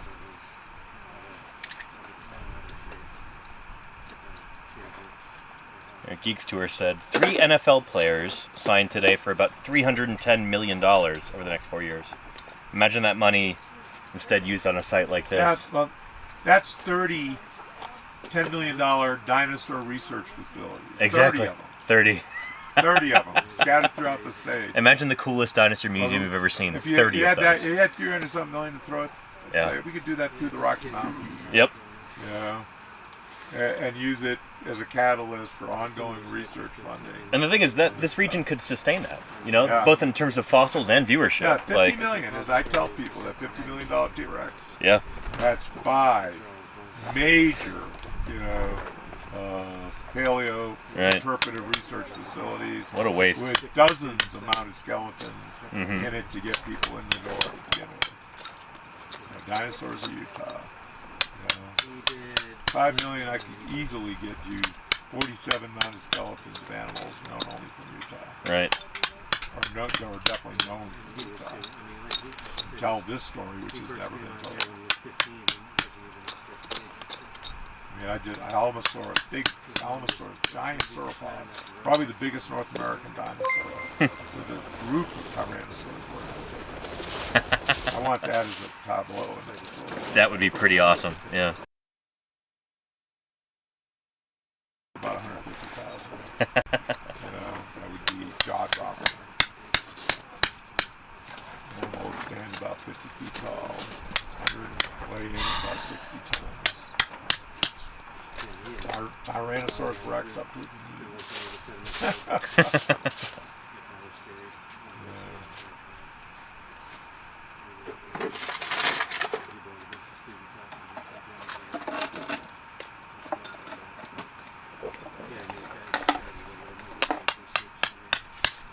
The first time I've used a hammer and chisel this season. Go from horizontal there and vertical. There's bone under that. Oh yeah, I'm looking. Always peel sideways. Through the bone bed. You can sight is at the bottom of all the bone bed. It's partly there. This one, the best stuff's probably well below you. Which is always makes it clean under that stuff. Oh no! There's a rib. Dang it! That's my big back.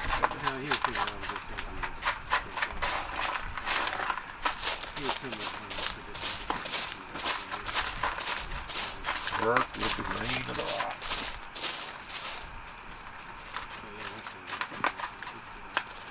Rock the rock.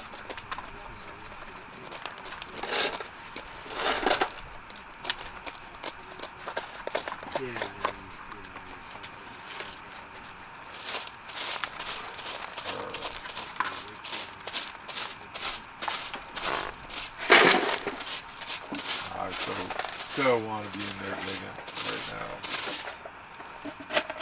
Just can't get any action to do that. No way.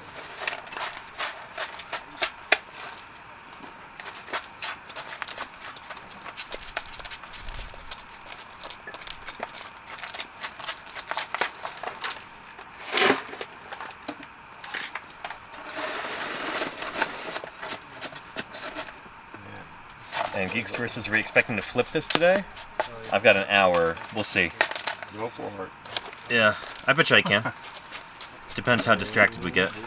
Shim's under it.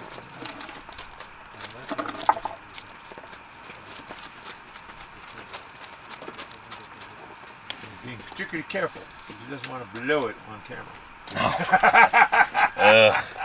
Don't want that as a clippable Yeah, moment. clip. Oh, man, that's everywhere. Bad flip. Bone disintegrated. All spilled out. Yeah, it's like, on camera, be extra careful. Yep. And I know certain people in Canada that wish they were. Borgella pelta. Yeah. Oh boy. Easier to prep. It'll be easier. It's a good thing.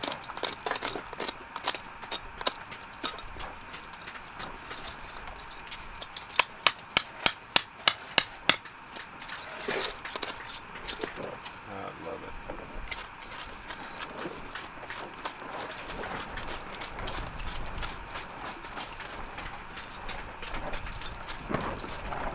It's not digging potatoes. No.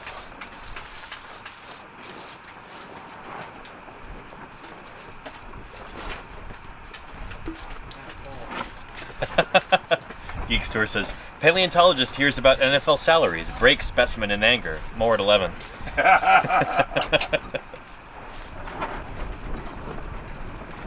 So how's their ego? They want a dinosaur name for him? There you go, yeah. For him? Yeah. There's a couple of currently. I know. Yeah. Miles Garrett just jumped in with the Denver Museum up in North Dakota. That's what I heard. My mom called me on the phone to tell me about that. Which is funny.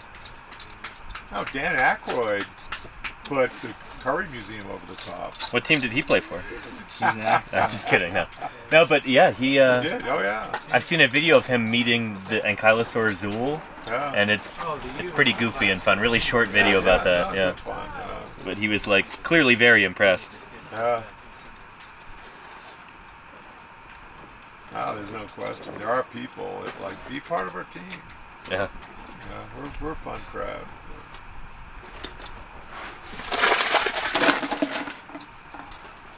But you're right, Just Floof. Yeah, we do need a paleo-obsessed NFL player to donate some millions. Or really anybody who can donate millions of dollars. Yeah.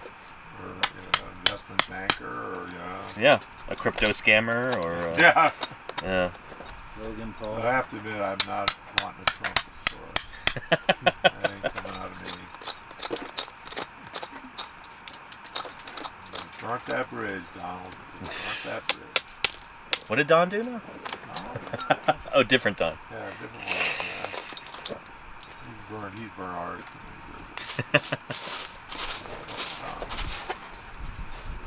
I've been getting a little testy lately.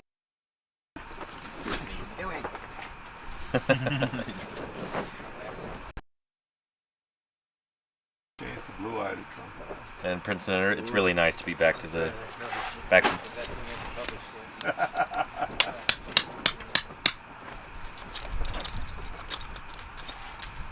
Trumposaurus the blue-eyed.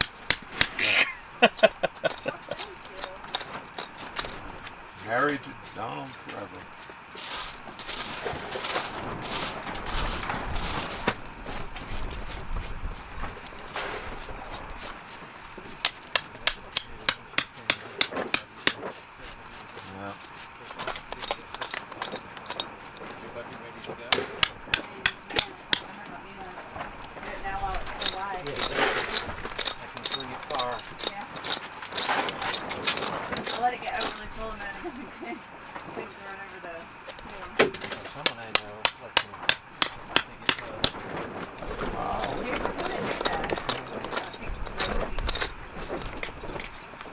Now we need a monorail.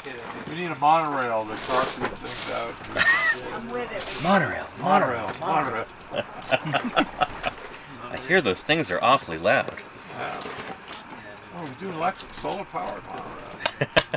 Use PCB pipe with the nice soft wheels too. Can we have Leonard Nimoy show up at the grand opening?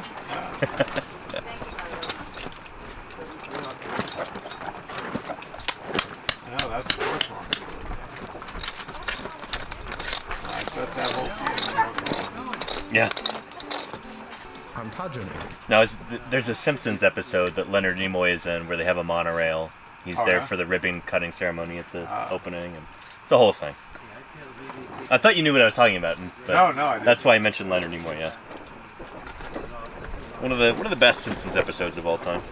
Yeah. Batman is a scientist Popular and I lore go I'm not straight at him. is up on generally. Yeah. Not like I'm totally out of it, but certainly out of it. Jim knows a lot about What's that? Jim knows a lot about Guns N' Roses covers. Oh yeah. Well, There you go, not Cacklin's like Warfield.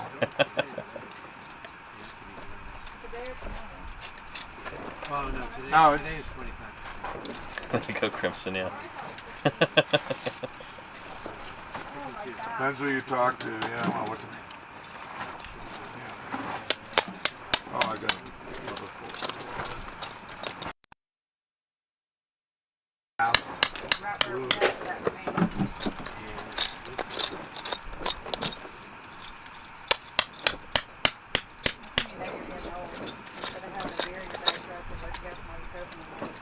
Oh, I've got some. And he's used their our Horton today. They don't like it. I can blame the Royal Tyrrell Museum. Right knee.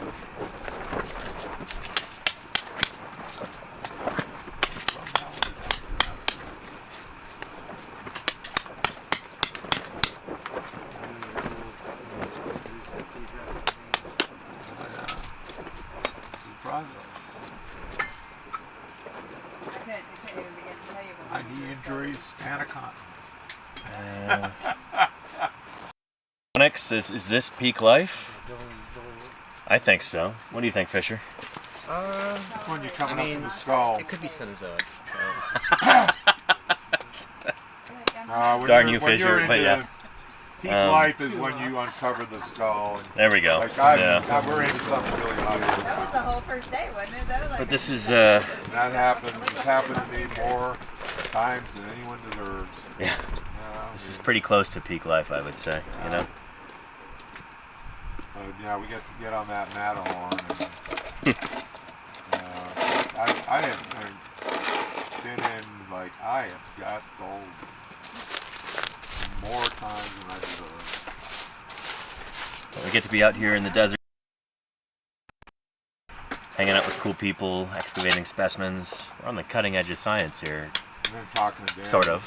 And now here I'm yammering to a camera and ruining things for everybody, but yeah. Yeah.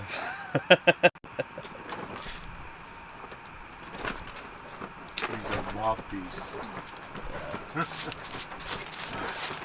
Oof, you guys speaking man.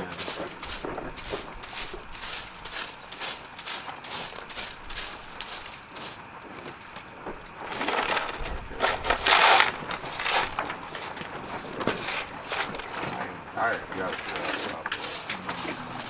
Okay, satellite.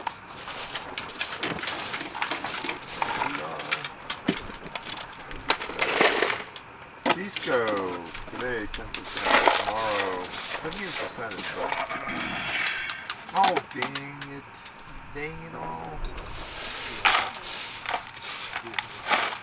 Thursday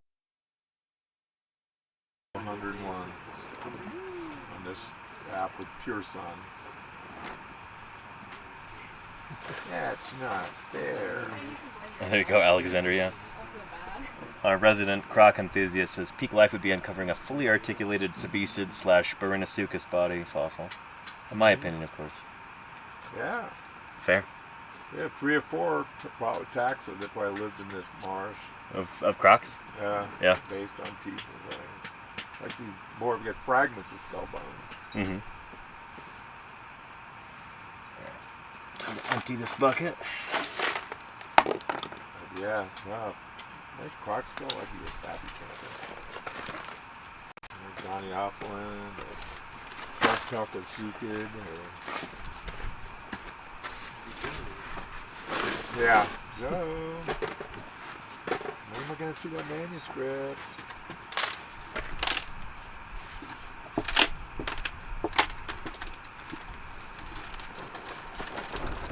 Yeah, it's supposed to be 96 on Wednesday. Ooh, nice and cool. Oh, that's Grant County, which is feet from us, and 100 the next day. So it goes up to. Okay. And this only goes 3 days for this one. I'm not paying for it. Iconicon says, just tuning in, how do paleontologists choose which sites to explore or dig in? We choose the ones with the fossils. And the easiest, the least overburdened. Yeah. It's after all. Often about scientific significance of the fossil. What's that? It's often about the significance of the fossil. Right, yeah. Oh, certainly. That's one of the parameters. Like So the 947 Triceratops or holotype. I like to go to the site of fisheries. we go to where it's hottest and dustiest, and then Or we go to the one that makes us look most hardcore.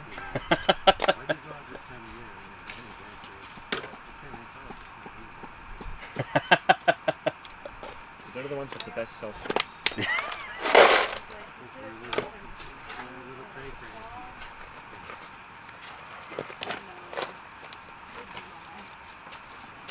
June we don't come out as hot and it melts.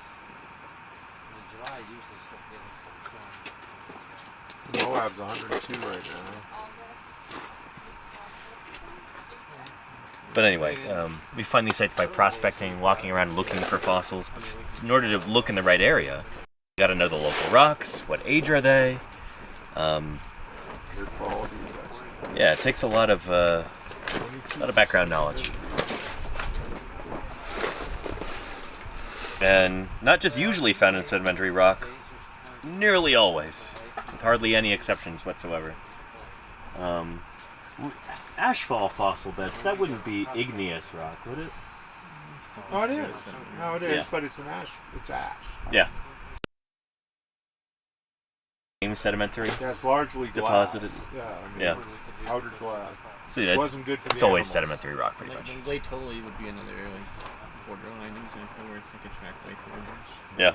Yeah. No, you got a mammoth in, what is it, Oregon or Washington? Not Oregon, a rhino.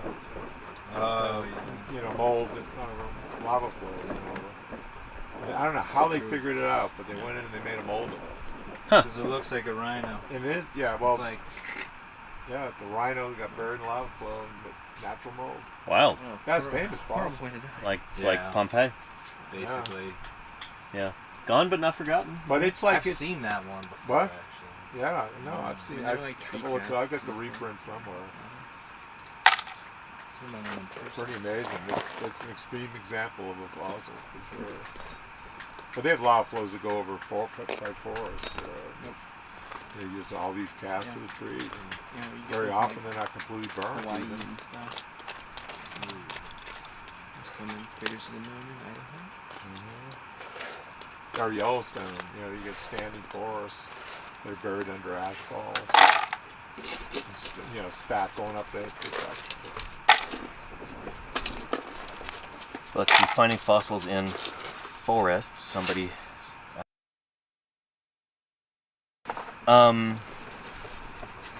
You need to be able to find sedimentary rock to be.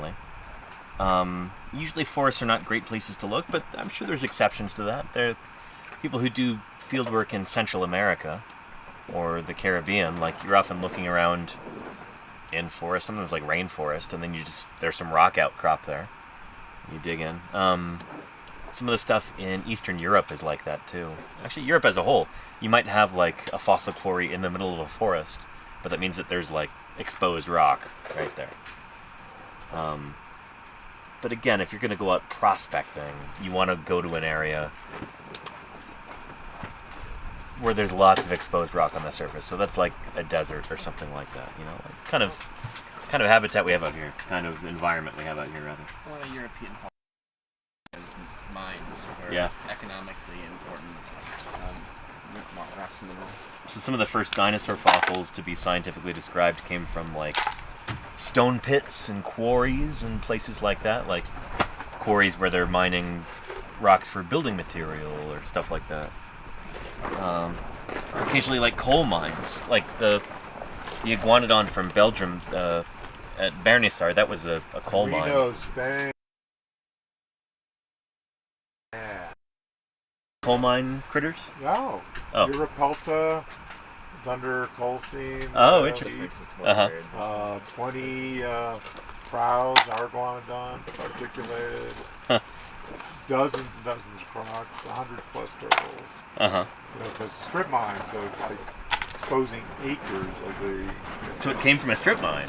Yeah. Oh, Right okay. under the I wasn't big picking up coal on that. seams. Okay, yeah. You had to get in before reclamation as they went. Right. You know, reclamation was good for the fossils. And you bury them again. But you go there, it was unbelievable. Huh. You know, the bed right under the coal seam, just filled with skeletons, articulated. You know, logs and clams, and everything you can imagine. Wow. It's rich plant fossils. And lots of rock skulls, between 3-inch long to, meters. And Kent Orchid says Vancouver Island is like that. The riverbed I dig in is in a forest. Interesting, yeah. Good reason to coal mine. Mine is now closed. There's that Pachyrhinosaur bone bed at Pipestone Creek up in Alberta, Canada. That's in the middle of a forest too. So you can find good fossils in forests. You can find superb fossils there, but yeah. And when you work up in the North Horn, there's good fossils like Cretaceous reed rock. Yeah. That's Cretaceous reed. The stuff up in the North Horn, there's a bunch of trees around, right? Oh yeah, It's kind of forested. That's real high. Yeah. You know, Don's Titanothere site is over 10,000 feet. A lot of Jeff's sites in Yellowstone, Zorka range, are 11,000. So pretty high. I mean, some of them I think maybe close to tree line. Don, is your Titanosaur tree line? No.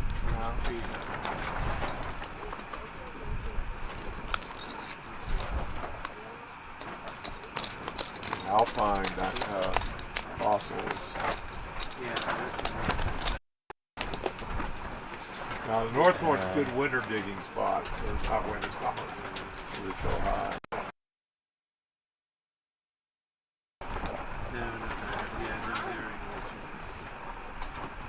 But Neverwinter makes a good point. Yeah, forests often do need thick topsoil, which is not really what you want when you're looking for fossils. You want exposed rock on the surface, not underneath soil.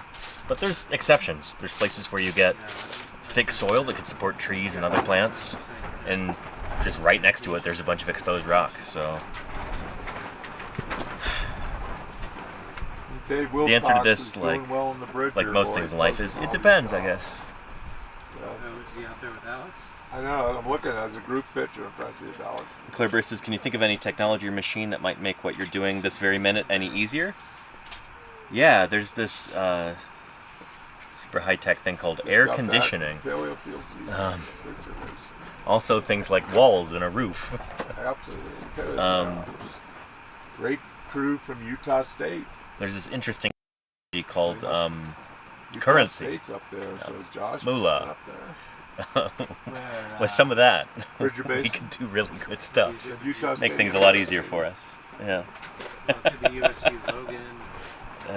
Might be Benjamin Berger or something. Oh, I bet it's Ben Berger. Who's going out to the Washington Basin this year? Well, they just got back. What's the most unusual or interesting fossil that you or the team has ever heard of? Who's Utah State? Oh boy, University? that's a tough one. I don't know. Josh is saving up for Northhorn. Yeah. Probably next week. I'm not sure. I'll have to think about that. His wife's got to get some time. Yeah, right. Wife and kids, come on now. So cool. There's that was it like a Dinocephalosaurus or something? Like a Tanystrophiid or somebody like that? Or a Pachypleurosaur or somebody with two heads? That's pretty wild. Yeah, little Tanystrophius Yeah. kind of guy with two heads. What's the weirdest fossil you can think of, Marcello? Oh, that's a good question. I know, right? It's a tough one to answer. Um, Because it's so broad. yeah. Well, and it's always... It's good to be broad when it comes to fossils, because it's the entire history of life on Earth. Yeah, yeah. So many weird things have happened. And this is just a glimpse into it. I would say... Weird fossil, weird fossil.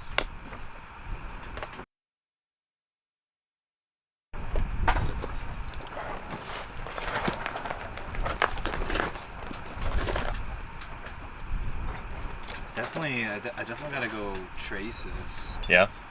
Yeah, and I'll just go. It's almost a little morbid, but any of the poor horseshoe crabs. Yeah, those Morticnia where like they die at the end of the trail, track. Yeah. Like, they were just scurrying about, made a wrong turn, fell into the anoxic layer, and just moved around until they stopped. Yep.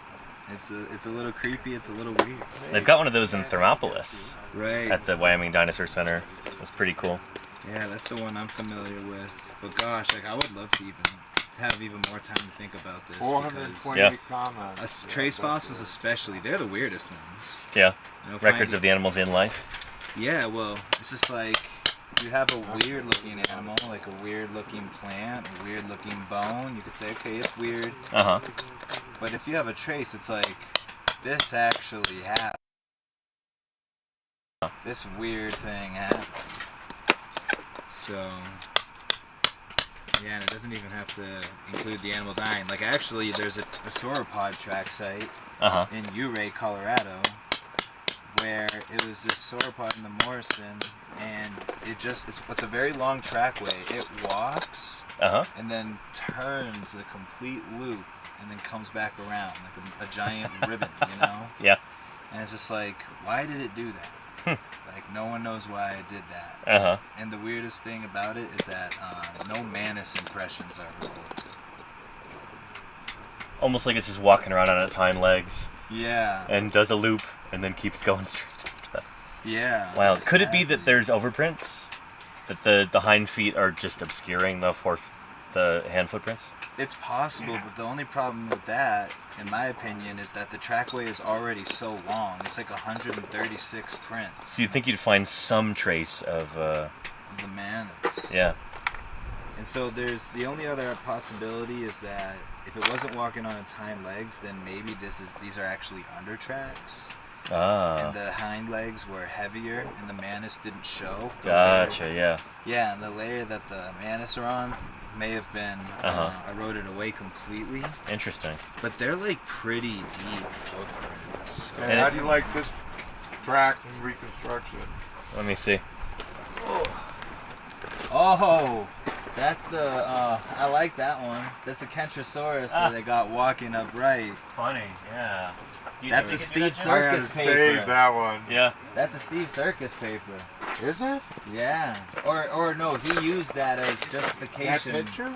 He uses that paper as justification for some of his reconstructions. I think he was involved in that in some way. I'm not sure. Look at I that.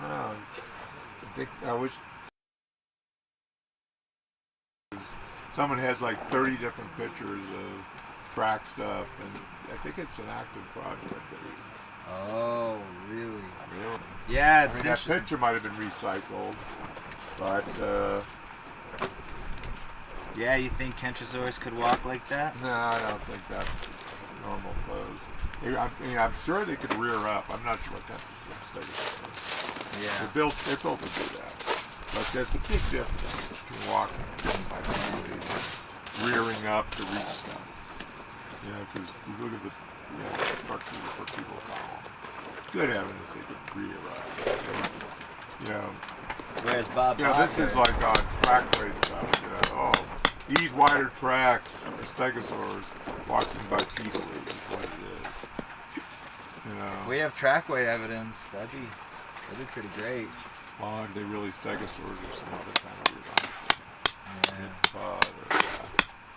Could be under tracks from something. Could be. I wish I remember where the paper is.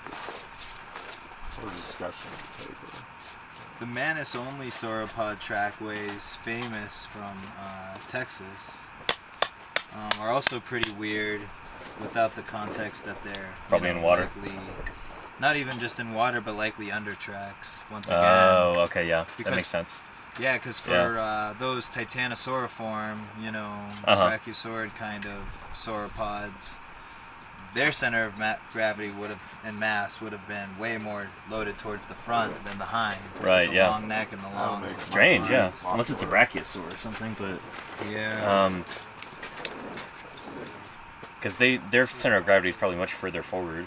Exactly. Like Jim was saying the other day. Yeah. Makes sense. So that's how you get those manus-only trackways. Oh yeah. Yeah, now they're all flooding into me. Like I got my scary scoop in the Neslin, which... Scary scoop? Yeah, it's just this huge clawed flipper that's just scooping up the sand as it's swimming by. Weird. Yeah, Cool. It's crazy. And I think it's some sort of large turtle. Interesting. Josh Lively thinks it's a crocodile, and I showed it to Ed Simpson, and Ed was like, turtle. Uh-huh. So I finally got another, turtle opinion. Blows cool. is a very interesting character.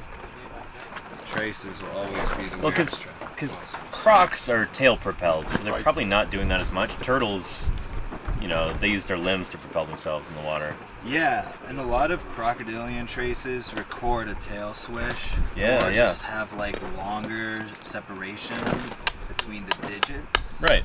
On their This thing limbs. at KSL is the Turtles same tend to have more thing. webbing. Yeah. If it's like a big old trionychid or something like that. Right, I totally think this could be a large trionychid. Yeah. What would totally validate my hypothesis is if we found a body remains of it. Uh-huh. A shell in there that was, 3 feet across or something. That would be great. 3 feet? That's not even that That's not even that crazy, big. yeah. If it So was like... Yeah, for a soft shell especially, yeah. Yeah, they get... Even today they get pretty big. It's got to be an animal that can, make that size print. I think the biggest softshell turtles today in the world, I think, are like 4 feet across.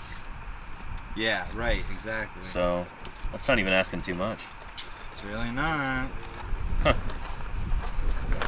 Yeah, Jason Dale just published his fourth Trace book. fossils to the X-Files theme.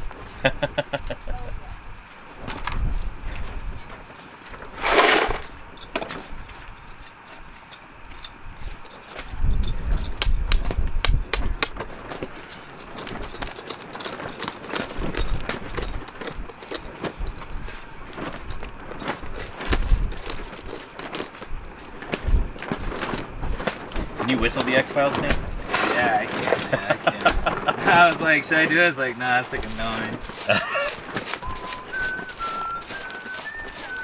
There we go, nice. I am sure this is the same thing that I've been fighting against for a year now. It's back. All those 35 parcels, oil and gas out here they want to drill. I mean, I've been protesting Section 18 south of Green River. Wait, is this the thing where if they set up an oil pad out here and there's a gas leak, we'd all just wake up dead in the morning? Oh, there's places like that. But they want to drill oil on Section 18 south of Green River where we have multiple holotype dinosaurs. Oh boy. There's 3 different institutions with active sites working on that one section. Right. I'll tell them, don't section. Uh-huh. And they won't even consider it. We're going to do it. That's what the world needs, is more BLM. fossil fuels being burned. More corporate greed making the decisions rather than expert Plipko expertise. didn't want to listen to me about it even. Wait, but like Mark, I think was on the board of Sigma. Do you think like from there? Would work? Well, this isn't Brachiosuchus. That is similar, weird, yeah. Alexander. I know. I've never heard of that before. It's like 35 parcels. I forget how many square miles, but one section. I'm just like, Oh, one that is section. weird. Don't Yeah. do it on this one. Up to. Strange. Yeah, it's a slippery slope, Jim, and there would be another section. Chiappe, there's a lot Bizarre. of people that know about this thing. It's just like it just keeps coming up and coming up. I want to link to their article.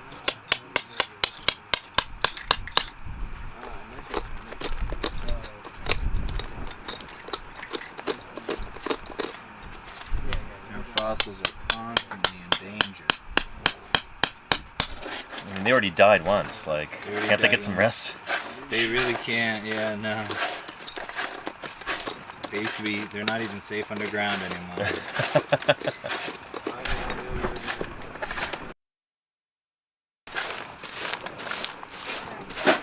At least these ones will be safe. Excavating. That's true. But Yeah.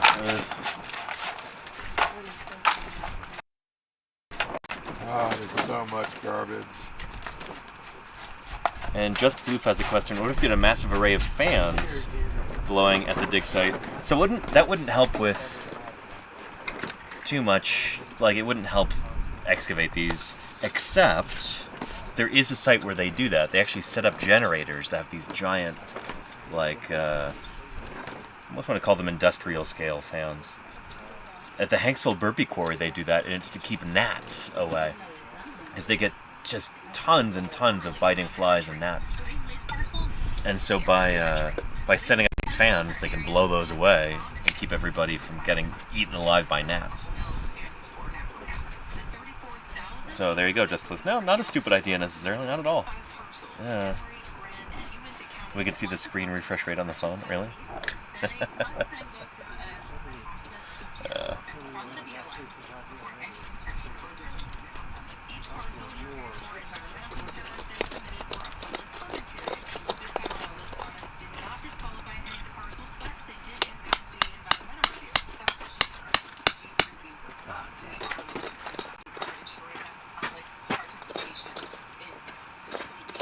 Because public doesn't protest it.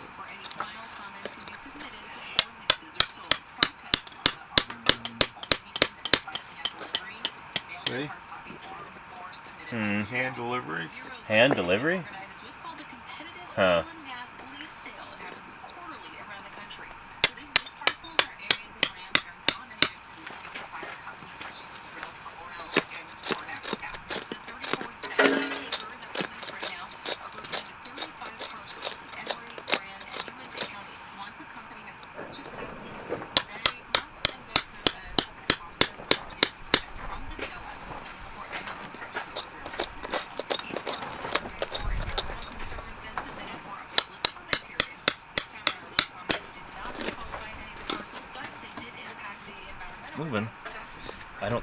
feel like this is cut away enough though, so I'm gonna move over there and do that. Just to be safe. We could flip this now and it'd probably be okay, but I do not feel comfortable.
Chance you could mute that, Jim? Sure. Thanks. Not heard enough. I'm just writing a response. Yeah. Just heard it 6 times there. Yeah. It's on mute.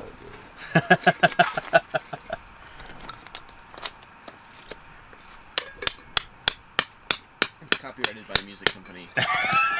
By Sony VGA Media. Yeah, that's, I mean, it's the Iguana Colossus type locality. It's a bunch of others. That happened to a friend of mine who's a composer. Just like Totally amateur composer. Yeah, I guess he does make money from it.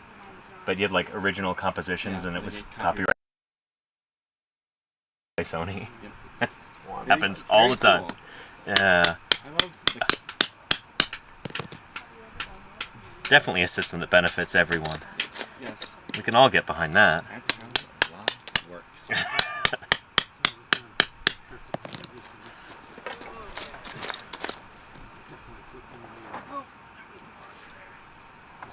Copyright heads in chat. Shout out intellectual property rights. Big ups.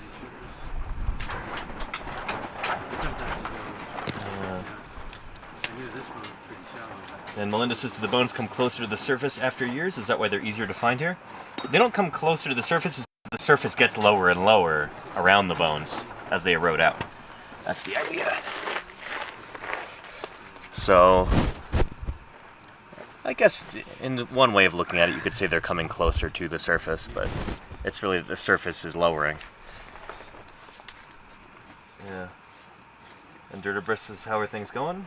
Dirt or Bust, things are going well, I'd say. We'll be able to flip this, hopefully, in the next half hour before we wrap up. And, yeah. How's your stuff going, Fish? Just popped out the twist orbital. Nice, alright. I'm back to that right now. That's probably the most scientifically important bone so far. That is the one that Fisher's got there. I don't know. I feel like that tooth thing is pretty good. The tooth is cool. The tooth is very cool. It's a bird, and yeah. Or a heterodontosaur, that would be bonkers. Nick's got some cranial stuff maybe Really? as well.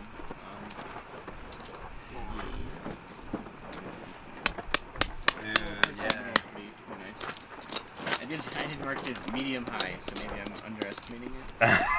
Medium high? I think Medium dash high. Hmm. Our priority is- I put one of the medium that may have been. What was it? Chunk of a limb? It's probably a little optimistic with that. Yeah, I may have to ask you to see some of these weird fin bones I've been finding. Yeah? Yeah, Fisher and Danny, honestly. Both of you I guys. don't have the expertise in dinosaur anatomy to be all that helpful, but I'll look at it. Yeah, just come look at it. That's so Just pretend it's a mammal. Right. Honestly, the bones are homologous to a degree. And they only separated by 300 million years of evolution. Yeah, but they both got bones, you know? What's 300 million years between vertebrate taxa? Between friends. Carboniferous, Eocene, who knows the difference? It's all Phanerozoic, you know? Yeah. If you work in the Hadean, that's all overburden. It's just overburden. Found some fossils in this overburden. Dr. Terra says fruitidens that survived the Jurassic extinction would be huge. I think it'd actually be pretty small. That tooth is pretty tiny. I know what you mean. Minuscule. Yeah. Danny's got jokes. They're not good jokes, but they're jokes. You can get fruitidens here. Right, descendant. That would be pretty cool. Yeah. Heterodontosaur in the Cedar Mountain. Especially since it's ornithischian for the win. Ornithischians do pretty alright after the JK boundary. Right, yeah. Team Ornithischian. The designated survivors. Yeah, I really wish an ornithischian clade made it past the KPJ boundary. Yeah. Only feels fair. Some Leptoceratopsid or something like that. Yeah, it should have been one thing. A Thessalosaur. Day 1 of the Paleocene. Probably day one.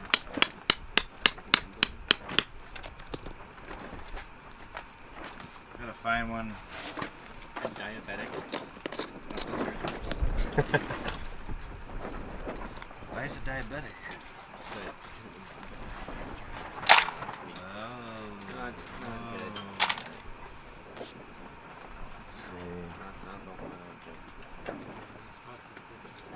Hey, you wanna say that to the street?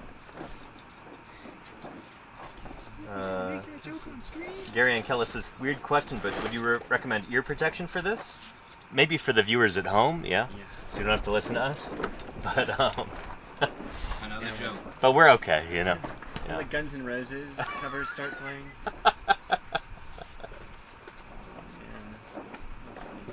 And Dr. Terra says, don't ceratopsians appear in North America like aqualops? And the mystery mustn't touch it one? Yeah, that's they're probably coming over from Asia. Jim can tell you about that. But yeah, you also get Oviraptorosaurs showing up.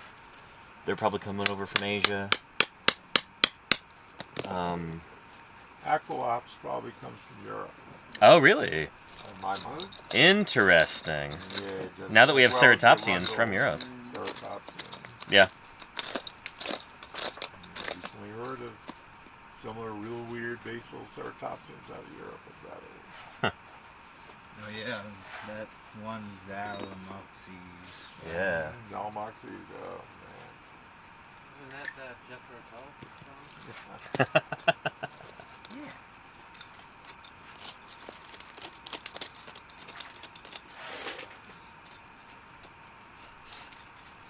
Yeah. Kira Eclipse says, do you or Jim, or other people, have any advice on networking within the paleontologist community? Fieldwork is a great way to do it. Fieldwork, yeah. Lab work, going to conferences. Just sending emails. The thing is, you also, the more you keep up with paleontological news, the more different names you'll learn of different researchers. So like if you meet somebody in real life, be like, oh, I know this, you did this and you did that, right? I saw your paper on this. And when you do meet somebody, it helps make a good impression. So when I first met Jim, I said, oh, Dr. Kirkland, I remember you from when dinosaurs roamed America around 2001. My favorite dinosaur is Dryosaurus. No, I didn't actually say that. But it's nice when you have something that you know about somebody. Like, oh, you worked on this thing. You can get an informed conversation. Yeah. Yeah. Making, giving the illusion that you know what you're talking about. Or just knowing what you're talking about. And also knowing when to know when you don't know what you're talking about. Yeah. Asking, thoughtful questions. You don't want to say, oh, hey, I know everything about your research in your life. I know your work better than you do. Yeah, I know your work better than you do. Yeah. Every researcher loves to hear that. So you know that thing you put out? I actually disagree with it. That was a like a webcomic thing that I saw one time, where it was My fingers. it was like I think the devil was talking to this lady, and they're in hell, and there's a guy standing there too. And the devil says to the lady, "This is Bill. He read one article about your subject of expertise one time and half remembered it, and now he's going to explain your field to you." And the caption is like, you know, a scientist version of hell. Yeah. It's like, oh, I read that paper that you put out. Yeah, I had a feeling. I had a hunch the whole time. It's actually my idea. You just didn't know it. Yeah. Alfred Russel Wallace. It's like a lot of people on like Twitter. It's like a paper will get published and they're like, I knew it. It's like, no, you didn't. You did not know that. What the heck is this? And Claire, we've been talking about this suggestion, yeah.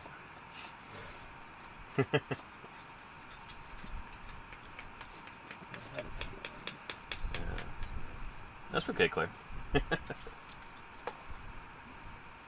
And the other day you mentioned, we have a vehicle. Hopefully I'm coming back. They said they'd be back Yeah, around lunch. Sauropod strike crew, strike team. Yeah. Let's see. SEAL Team Sauropod. Sauropod. Sauropaulo. Can we comment on GIS and GIS education? Ooh. Who's that? Oh, is this Jameson coming back? Okay. Nice. Left alone, priceless dinosaur in Utah. Sat out in the open for over a century.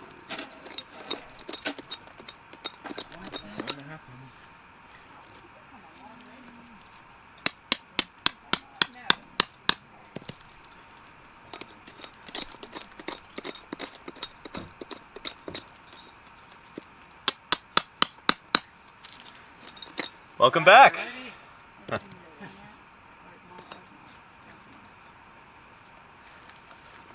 Oh, it's about the dystropia site. Big article. That was the rafting trip.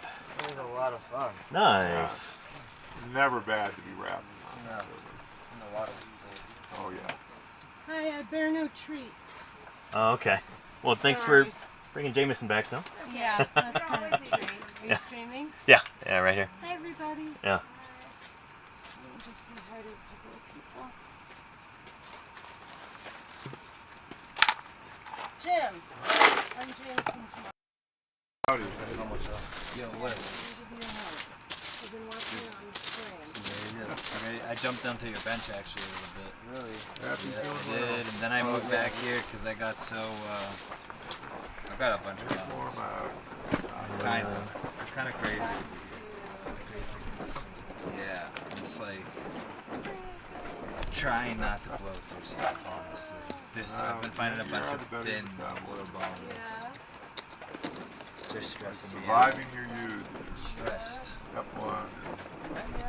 But at least I got stuff to work on. Yeah, look at this one right here. This is a big On the one. blue, yeah. Oh yeah, yeah. You can...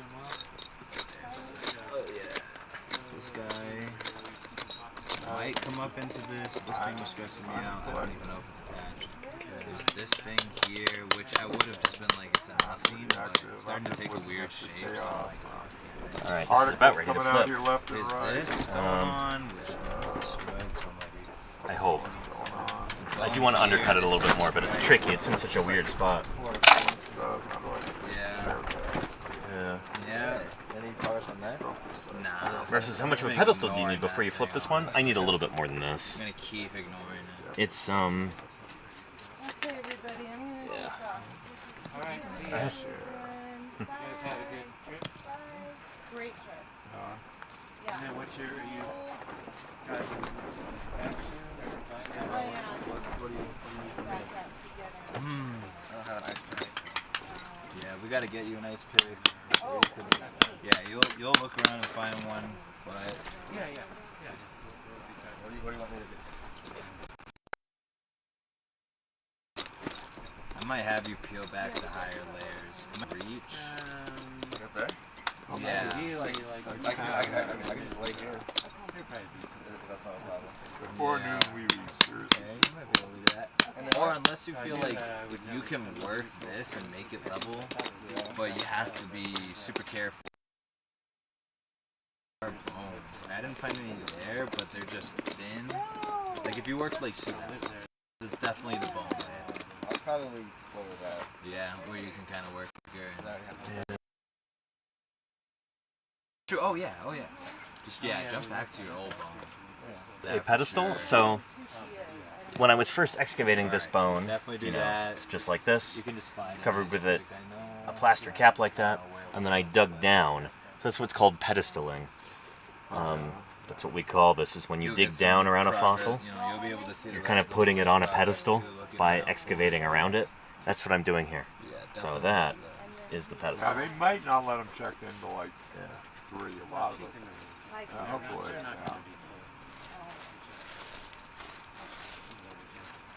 I've always like, I've had a leaf suitcase. Didn't Nick have like a shim over there, or did he take that with him? Yeah, I might ask Don. You got that big phosphorus? Yeah, there you go. There is that. I should use that. Thanks, Fish.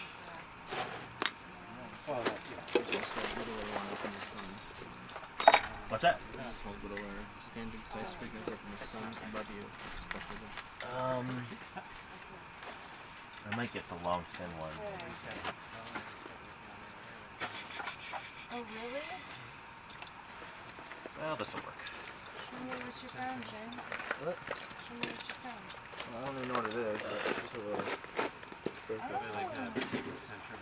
And Oh, yeah. Okay, well, no. Get up and give me a minute.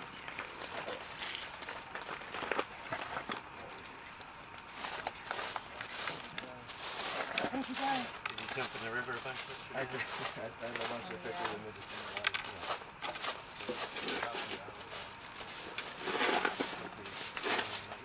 Did somebody do that?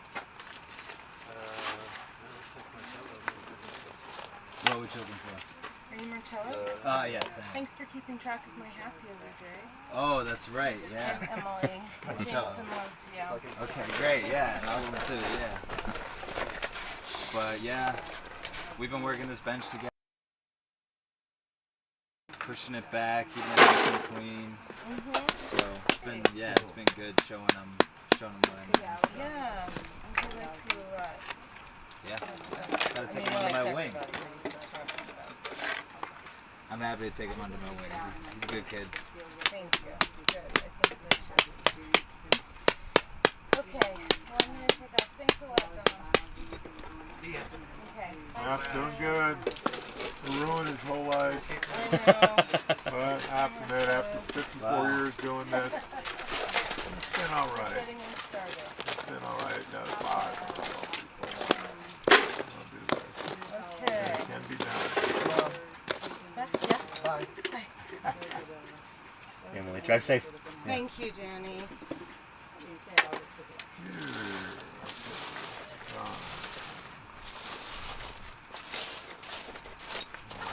That one.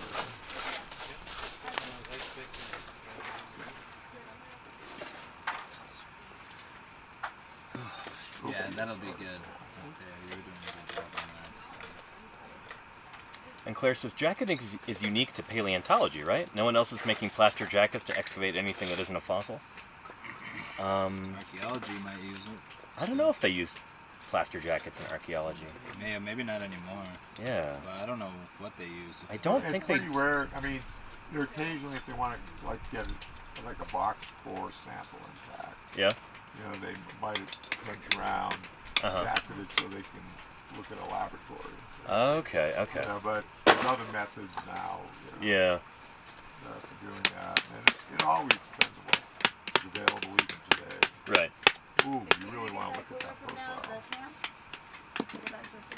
Oh, yeah. Well, Teddy left the cooler at home. by the front of the trailer. That's why Baby Blue. Oh yeah. Yeah, I wasn't sure if she wanted us to keep.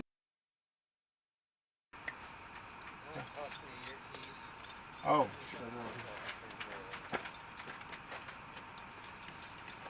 Ready? Yeah. Road name. Make sure she doesn't take Victoria's cooler by mistake. That's kind of loud. There's a smaller one. This is a bigger cooler that you're taking. Yeah, yeah, Big yeah. one. Yeah.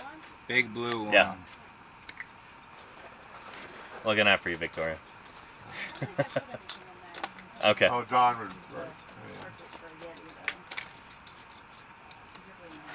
And Jimmy Won't Stop says, do you work for a museum or do you sell each fossil? We work for a museum. Explorers Club flag flies at dystrophius. So yeah, all of these fossils here are going to go to the Natural History Museum of Utah in Salt Lake. That's what we do. We're paleontologists, not you know, not fossil dealers.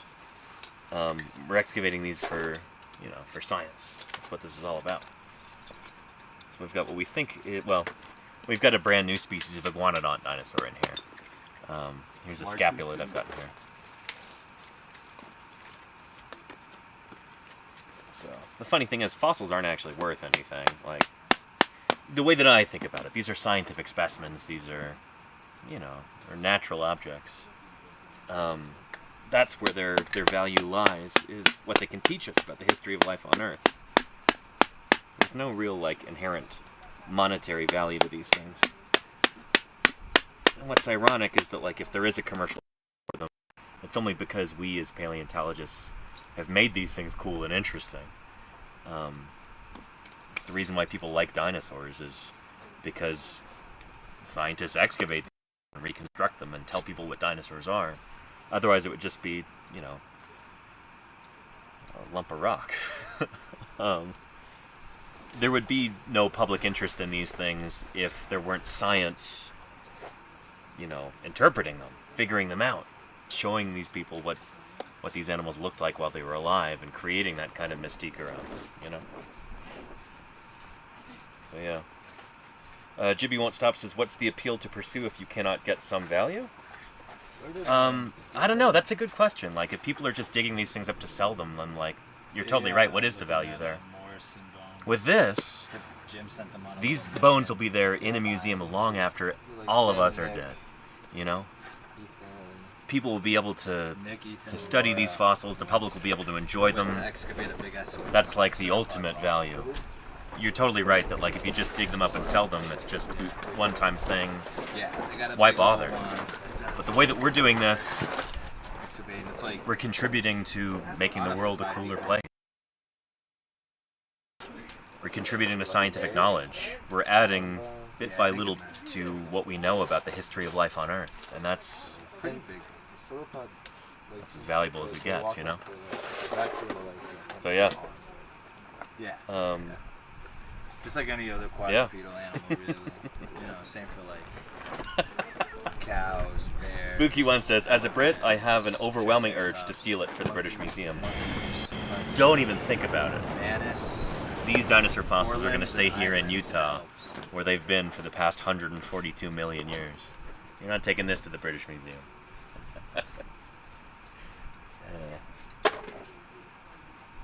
And thank you, Jibby Won't Stop, for the gift subs. I really appreciate that. 5 of them. Thank you kindly for your generosity. Really appreciate that. Thank you, thank you. Well, we do certainly work with our friends at the British Museum. I know. They were making a joke. Yeah. Doing a paper with Paul Barrett right now. There's a joke about how the British Museum used to steal things from other countries. Like, common joke. But yeah. And actually, isn't the British Museum the archaeology one now? The NHM. Natural History Museum of London. Yeah. The BM&H is what it used to be. Exactly, yeah. Which is how I can't help but think of it. Or the BM for short. Yeah. First serious natural history museum. Murph says, used to. When did they stop? I'm not sure about that. Yeah. 25 years ago. 25 years ago? Okay. Maybe 30. Yeah. And Gary and Kellis says, are there people unaffiliated with museums who are doing good dinosaur science and who are limited by museums and willing to part with their collections? Not really, honestly. None that I know of. Like, it's... If you do good work, and, like, you're in it for the science, then you can work with museums, you know? Well, here's an article for you, Danny. Yeah? Came proper to poster. California researchers turn to OnlyFans as their funding dries up. There you go. Well. Yeah, I think I might know who that is, by the way. Yeah? Yeah, she used to be in Texas. I think I might know who that is. But yeah, that's basically what I'm doing, you know? This is like PG-rated OnlyFans, you know? I'm essentially camming right now. Okay, I mean... No shame in that, you know? Do what you gotta do. You get that bag. Family friendly OnlyFans. The headlines are always bizarre. Yeah.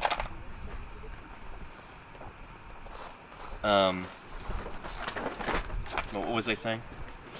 I got all distracted. Something about museums. Yeah. Oh, yeah. So, good example of this is Ethan's group. You know, that I work with out of Wyoming. Ethan just contacted a couple of different museums and he said, "Look, we've got all these cool fossils in Wyoming. We need permits to be able to excavate them, and we need a permanent home for these fossils." And so the Carnegie Museum in Pittsburgh and the Cincinnati Museum Center in Cincinnati, Ohio, they agreed to be our repositories and to even provide some funding and some support. And in turn, they get some really incredible fossils. And yeah, we can work together as a team to help do really cool science. You know, and it's not... You know, he was an undergrad when he started this. He didn't have huge institutional backing or anything. It's just like, hey, I'm gonna email some of these people and ask around and see if we can help each other out. So it's kind of how these things can go sometimes.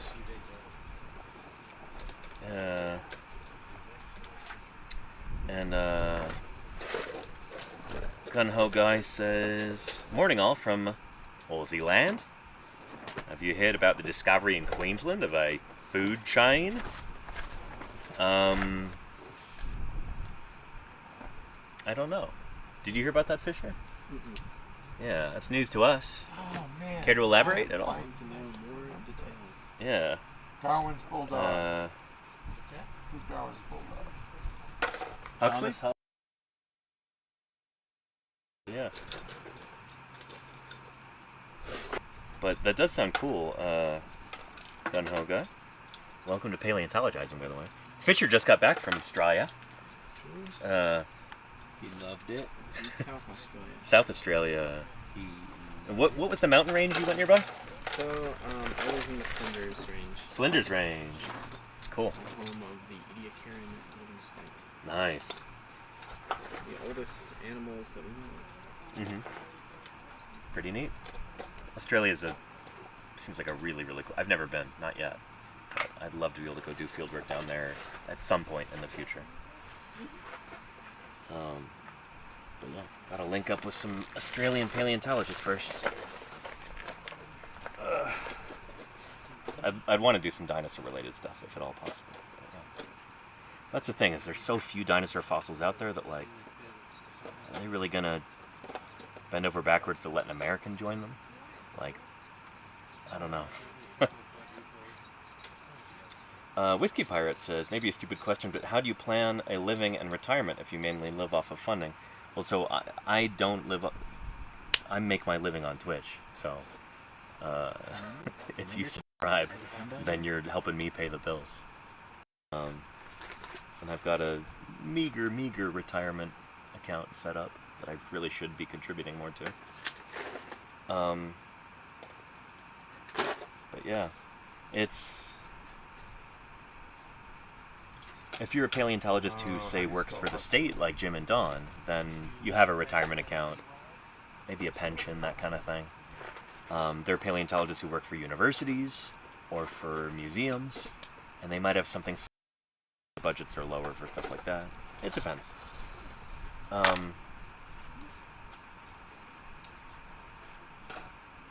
In a lot of cases, it's probably safe to say that, like, when you get into paleontology, it's almost like you're taking a vow of poverty. Maybe academia in general is like that. But you can make a comfortable living, and, you know, nobody gets into this field to get rich. Not very bright.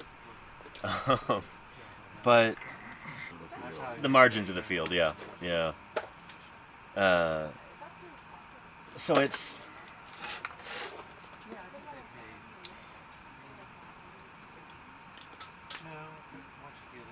We do this because we love it, you know? Because we think it's important, because we're passionate about it. It's tricky sometimes. Yeah. Jim, have you ever heard of Frank Garcia from Florida? Frank Garcia, he was like excavating like Bone Valley, like a big phosphate mine. Crimson, could you rephrase your question? I'm not sure I understand. Fossils. I don't know what you mean, Crimson. I think I've heard the name, yeah.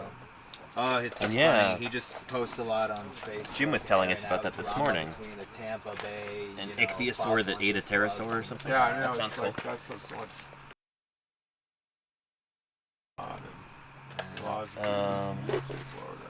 Saw him. He had a documentary he made about himself, and NBC Upvote says, "Have you ever found a fake fossil or something like that?" It was really cool. Not in the field. No. I found some in museum gift shops or in rock shops. I've seen things that people were trying to, you know, misrepresent. Oh, these are definitely real fossils you should buy. Honestly, I've seen that plenty of times in rock shops. At auctions, there you go, Claire. Yeah. Storage place called museums. Would you guys want this stuff? It's like, you know, I was part of Peter Robinson brought inventory of, like, and Son of Austerlitz. I'm not saying there's an inherent moral superiority about working for the government, but I think there is something cool and beautiful and no data at all. honorable about, you know, working for scientific discovery rather than, like, trying to get rich. Florida, I did not realize the fossil. I believe that very firmly, very strongly. Florida That's a big part of who I am. That's why I do this. So paleontologists work for, you know, different kinds of institutions and groups and stuff, and some of us are freelance, like me. That bone coming along, James? But the point is doing this for science, you know, more of it. not for personal gain. Oh, that's good. All right. That's gonna go down, I guess. But yeah. And Son of Austerlitz says greater financial flow also generates greater leverage. I mean, that's often a really bad thing, especially in science.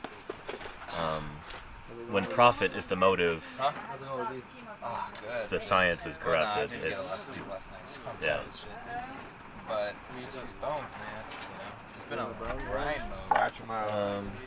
Absolutely grind mode. And Kermit says, besides those attached to museums, universities, and Jim's situation as a state paleontologist, are most paleontologists working in other jobs or scientific fields to make a living? It depends. There's, people like Marcello work in paleoremediation. So, like, that's a big thing that doesn't get talked about enough. You want to talk about that for a minute, Marcello? Yeah. Mitigation paleo is a good gig. First of all, what is it? Yeah.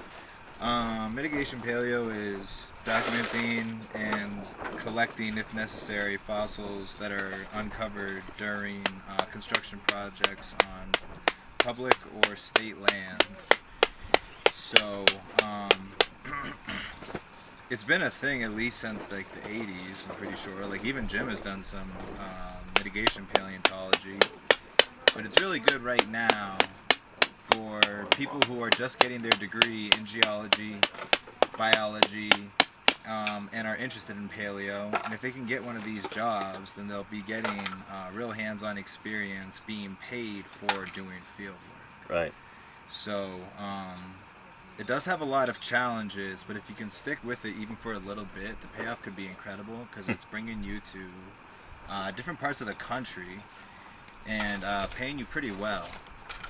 It starts with a pretty decent pay if you have a bachelor's degree. So it's a great way to get experience and pay doing paleontological field work. And that's why Marcello can be out here right now. Is like, you've got the freedom that affords you, and the funds where you can come out here and volunteer, and not go broke. Exactly. Yeah, I can make my rent and then have some money tucked away for Green River store runs. There you go. Yeah. Exactly. Going in a raised tavern. Exactly. Yeah, mitigation's good. Yeah. Mitigation's a good thing. Thanks, Marcello. No problem. Yeah. So yeah, that's a big part of. There's so many young paleontologists, especially, who make their living through paleo monitoring, paleo mitigation, paleo remediation, whatever you want to call it. And I feel like it doesn't get discussed enough. Like it doesn't get enough attention. You were saying that, like, in a lot of universities, they won't even mention that that's a career path. Yeah, it's not mentioned at all, and even people outside of universities, like even museum people, they're so quick to say, to caution those with geo and bio degrees, those interested in paleontology. Mm-hmm. Well, you have to know that it's a highly competitive field and it's very unlikely you'll get a job. Uh-huh. But they're always referring to museum and Like university jobs? Yeah, museum and Academic university stuff? positions. Yeah, which it is true. It is difficult to get those jobs, but those aren't the only jobs paleontologists can work. That's a good point. So mitigation is a very practical job and well-paying, and although at times inconsistent, can be a great foot in the door to other kinds of jobs. Right. Whether it is a return to academia or maybe working within like land management and natural resource management. Right. So yeah, it's not talked about enough, and it should be talked about more, or championed more. Yeah. Thanks, Marcello. Yeah. It's good to have that kind of perspective, and like, I can say this, but to have somebody who actually makes his living doing that, I feel like is more impactful to the audience at home. So Yeah, I totally. appreciate you talking about this. Of course, yeah. I'm happy to talk about mitigation anytime, really, because there are still things that we have to fix about it.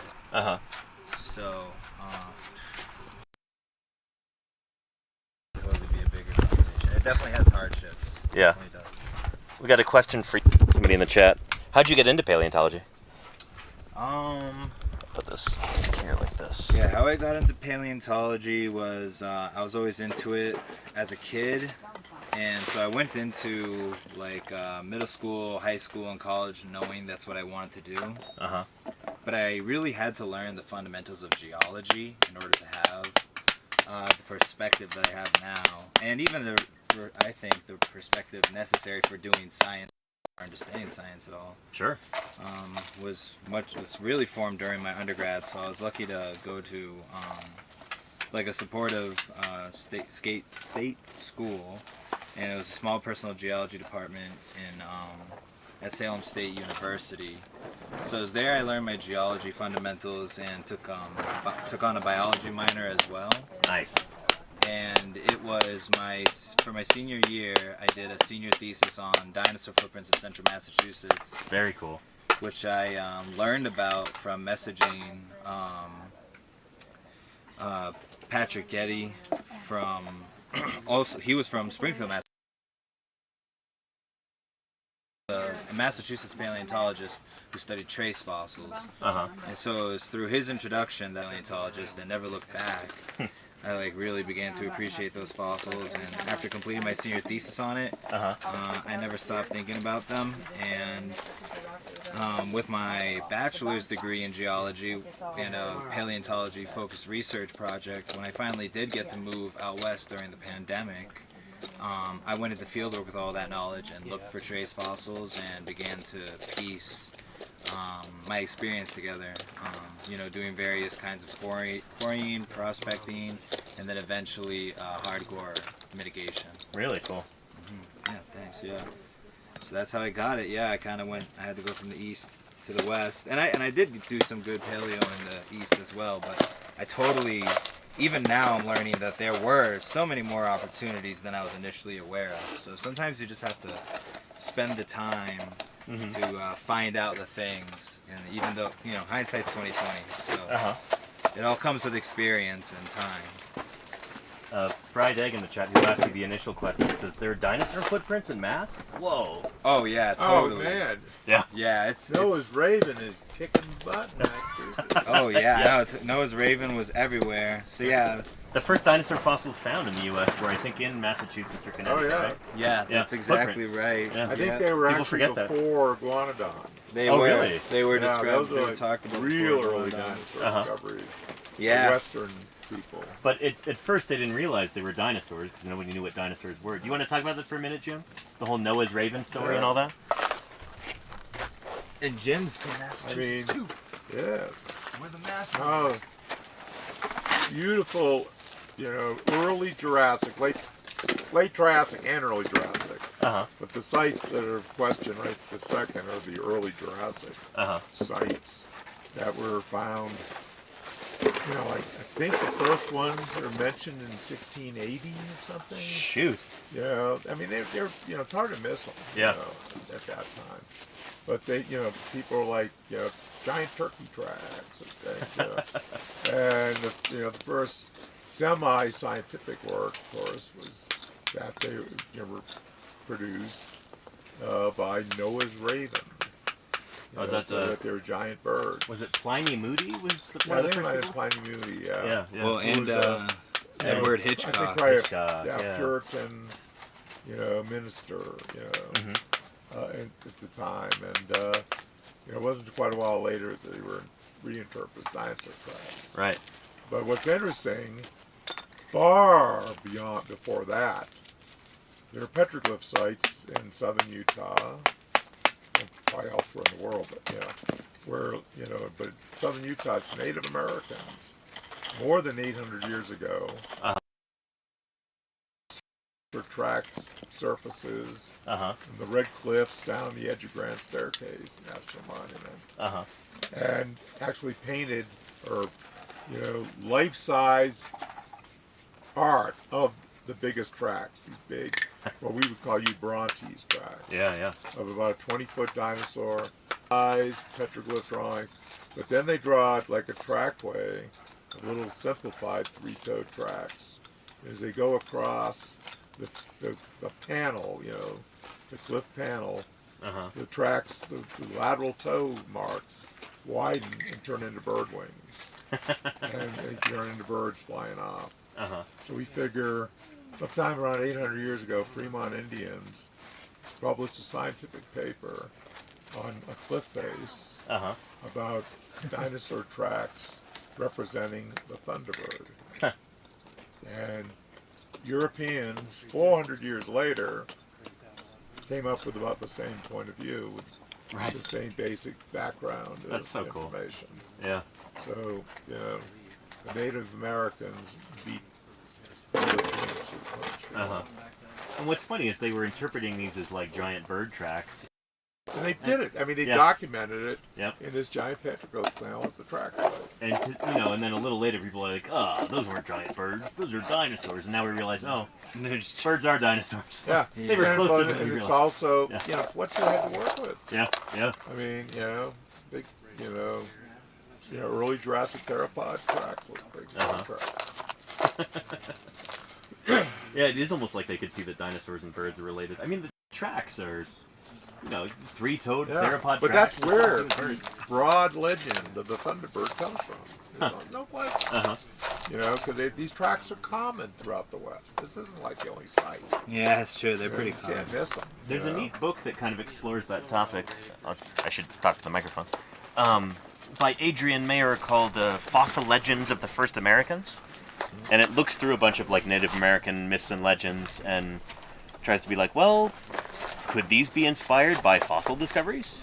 And you can never really prove that that's what did it necessarily, but it's interesting to see the parallels and just kind of think about that. You cannot miss the Triassic. We have Yeah.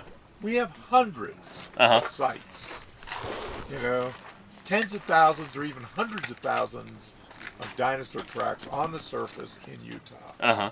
And western Colorado and southern Wyoming, southern Nevada, northern Arizona.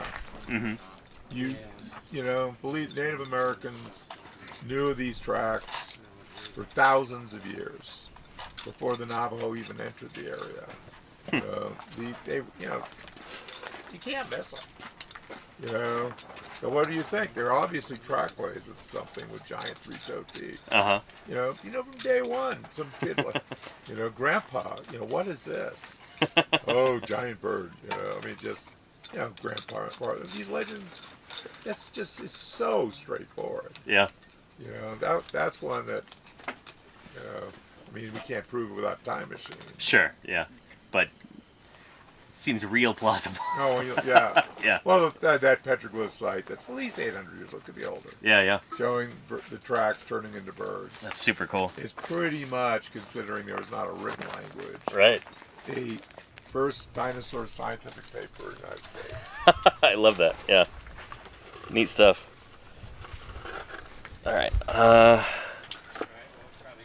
lived nearly my whole life in Massachusetts without realizing that it had such a rich paleontological heritage until about 3 year before I moved out of there. It's crazy. Yeah, it's crazy how much paleo goodness was actually in Mass. Right. That's true for a lot of places. Like, that fossil heritage just doesn't get discussed or celebrated enough. You know how viewers. often I meet Utahns? Yeah. They're like, there are dinosaurs in Utah? I mean, just like, what?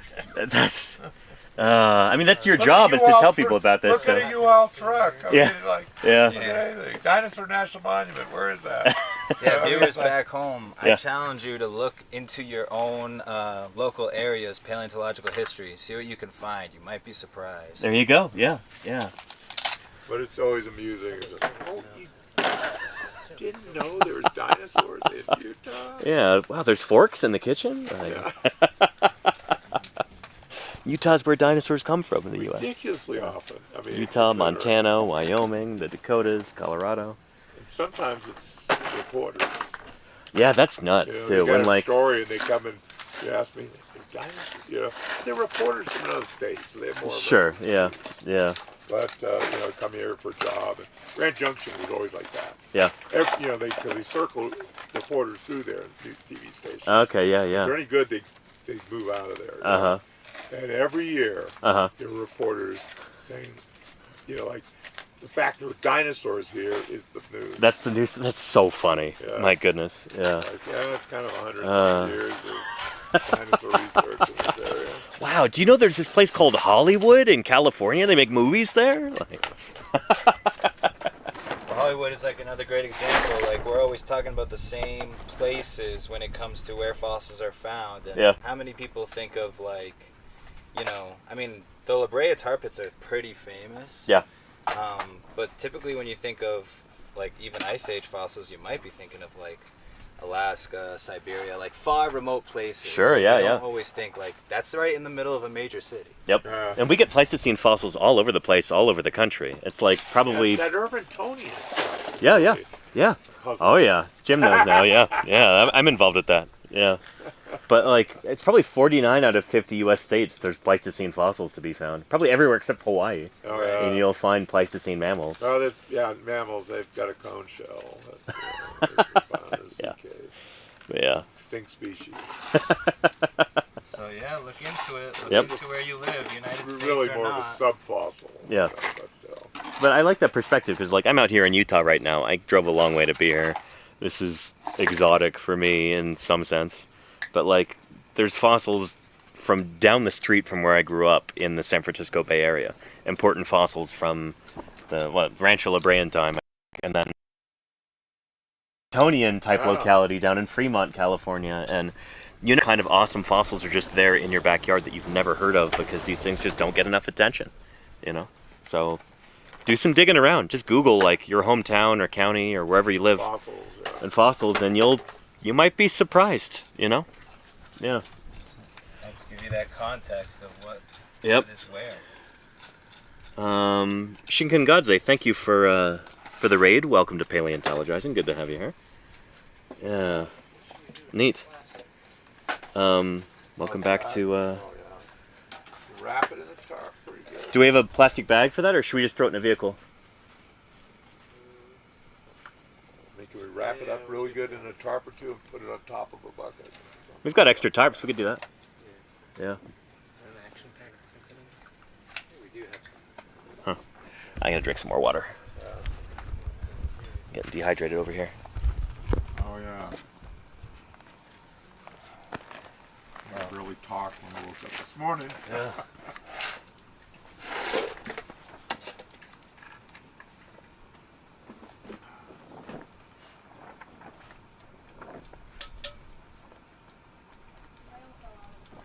Oh no! Oh god. Reseed it. Reseed it. Tap it in. And Tap it in. let's see.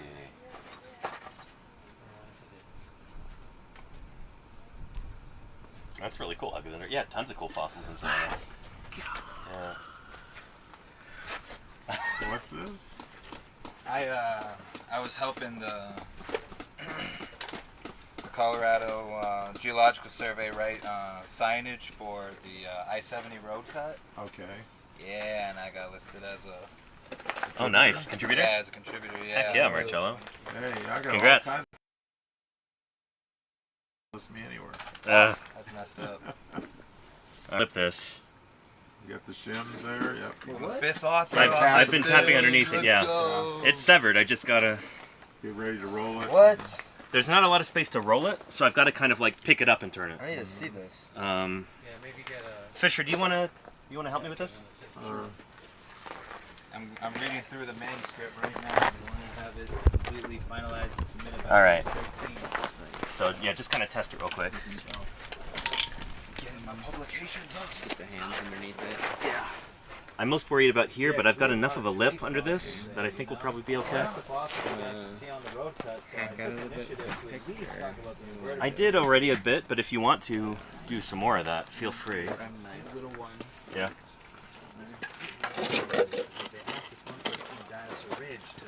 But again, the bone is right up along here. We're going to lose some of this as we pull it up, Yeah, but you build the jacket so that that's okay. yeah, exactly. So it's got some height to it. We should be fine. I'm a little bit nervous about this corner here because I think we have something that might be plunging a little Do you bit. wanna, before we flip it, you just want to get your hand in That's there? the whole thing with Yeah. doing interpretation. Yeah, it's like, oh, we've got someone in interpretation. They can take care of it. And then we'll just pick it up, turn it over, and set it down exactly where it is. It's upside down. So just like straight up. Straight up and flip. And we'll flip in this direction. Okay. Ready? Yep. 3, 2, 1. Well done. Ah, beautiful, beautiful. Doesn't look like bone. All right. The rubble immediately. Yeah. Clean flip. Excellent. That's how it's done, Jameson. Yeah. See. Well, ideally, like, Ideally, that's how it's you done. trim it way down so it's just like a little sliver, and then you just knock it over. But I got a video of that. you do? Nice. Okay, cool. I give me your first post on TikTok after 5 years. Yeah. Yeah. It was this corner that I was most nervous about, but this all looks fine. Yeah. Beautiful. What adventures those All folks right. had all day? Well done. Shoot. High five. Just let that dry out Bow. overnight and Trying to look at my chat. That's not there. Yeah. There we go. So, Man. when are we gonna see that uncovered? I'll pare it down tomorrow, and we'll look at it from the other side. So I'm going to be carving this down, so we'll see the other surface of that bone. And then once it starts to get exposed, we stop, and then we put a bottom jacket over it, and then take it back to the lab, and eventually it'll get prepped. Cool. Yeah. ideally you'll stop before you get to the bone. Okay. It's not that big. Yeah. Yeah, that's true. Yeah, it's not like, Oh, it's best not to go Fair. Yeah. too far, but yeah, you can probably take field some of it, prep. Yeah. just 'cause. And then I'll bring it back on when I leave on Thursday. Excellent. Oh, you're gonna take it back already?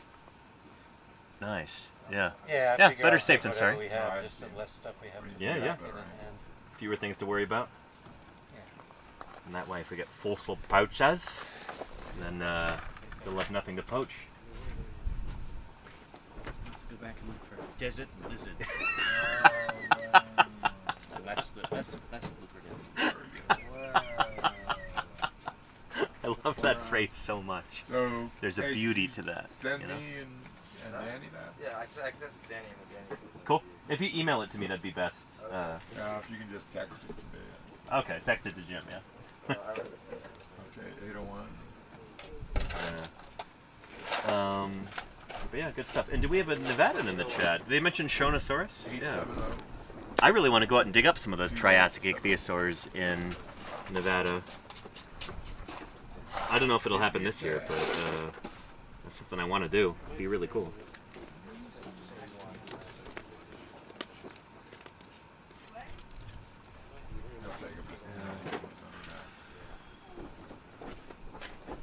But yeah, that's a good image of flipping a jacket.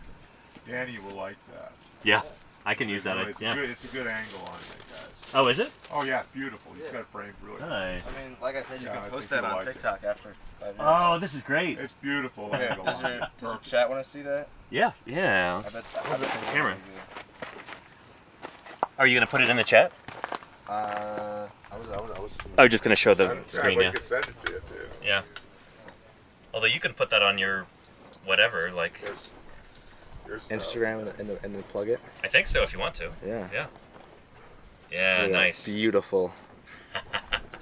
Is this 3D printed? Yeah. Nice. Yeah, I couldn't find a case for the phones, for the camera, so Classic had to make my own. successful fit. yeah. Very good. Awesome. Thanks, Jameson. That's awesome. Good angle. Good videographer is worth his weight in gold.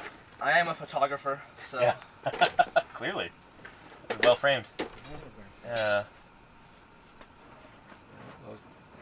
Probably one of my really first jobs Uh-huh. in paleo was as a fossil photographer. Really? So yeah, I was a journal paleo. Huh. For a journal. Oh, that's back when you had to do like darkroom stuff. Oh yeah. Yeah, yeah. Shooting, you know, when someone had real problem getting. Stan Buse was the editor, you know, of Yeah. Journal Paleo at the time. Was one of my major advisors. Uh-huh. My masters. You know, if they weren't good enough, he would say, "Well, we can do it if you can Yeah. send us the specimens." And you know, and then I would do it. Nice. But Polaroid, you know, positive, negative film. Uh-huh. I shot some worm tubes at least 100 times. Worm tubes. Tiny spiral worm tubes. Trying to Everyone's get them in favorite focus, lit properly. Yeah. You know, That's 'cause tricky. Something that's Oh, convex yeah. like that. Yeah. Or concave, rather. A lot of three-dimensionality. Yeah. Big open spirals. You know. But, man. Yeah, we'll cover it. It was, I mean, I couldn't believe how many times. Oh, try it again. Do this. You're getting there. You know, I mean, over and over and over again.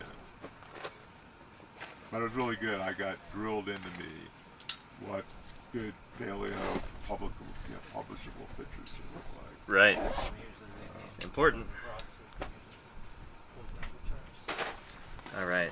Packing up my gear right now, chat, because we're going to be wrapping up here. Me an abstract he's going to throw me on to Oh, yeah? present Neslin vertebrates at this GSA. So that's really good. I know it's so weird. GSA abstracts are due like now. SVP abstracts were due months ago.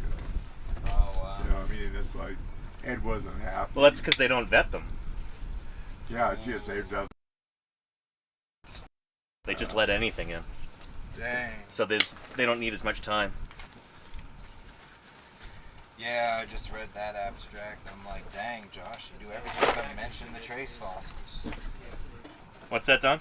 That's how the cracking can make it into. That's exactly what I was thinking, yeah. Well, the fact that they actually released that as a Release the point of Kraken. interest. Let's encourage the press to go to this. Yep. I mean, unbelievable. Now we've got the Cretaceous Kraken. I also have my doubts about. I don't know that beak. I mean, Yeah? the construction is pretty fanciful, Yeah. but it's a vampirid giant beak. Uh-huh. There's no question about that. That was a Massachusetts guy, too. He did that. Oh, the Triassic Kraken, yeah. Yeah. All right, set this down over here. And chat, we're gonna wrap this up for today. Ooh. Ooh. Only 105 right now, not too shabby. Cold drink in camp is gonna be really nice. I'm looking forward to that. But really appreciate you all being here today and spending time with us as we do field work, as we collect data and hang out and dig up dinosaurs here in Utah. It's been an honor to share this with you. Yeah. Don't go away just yet. We're going to see if we can raid into somebody else doing some science right now. And who might that be? Let's go to watch, following. Let's see. Picking's a little slim today. You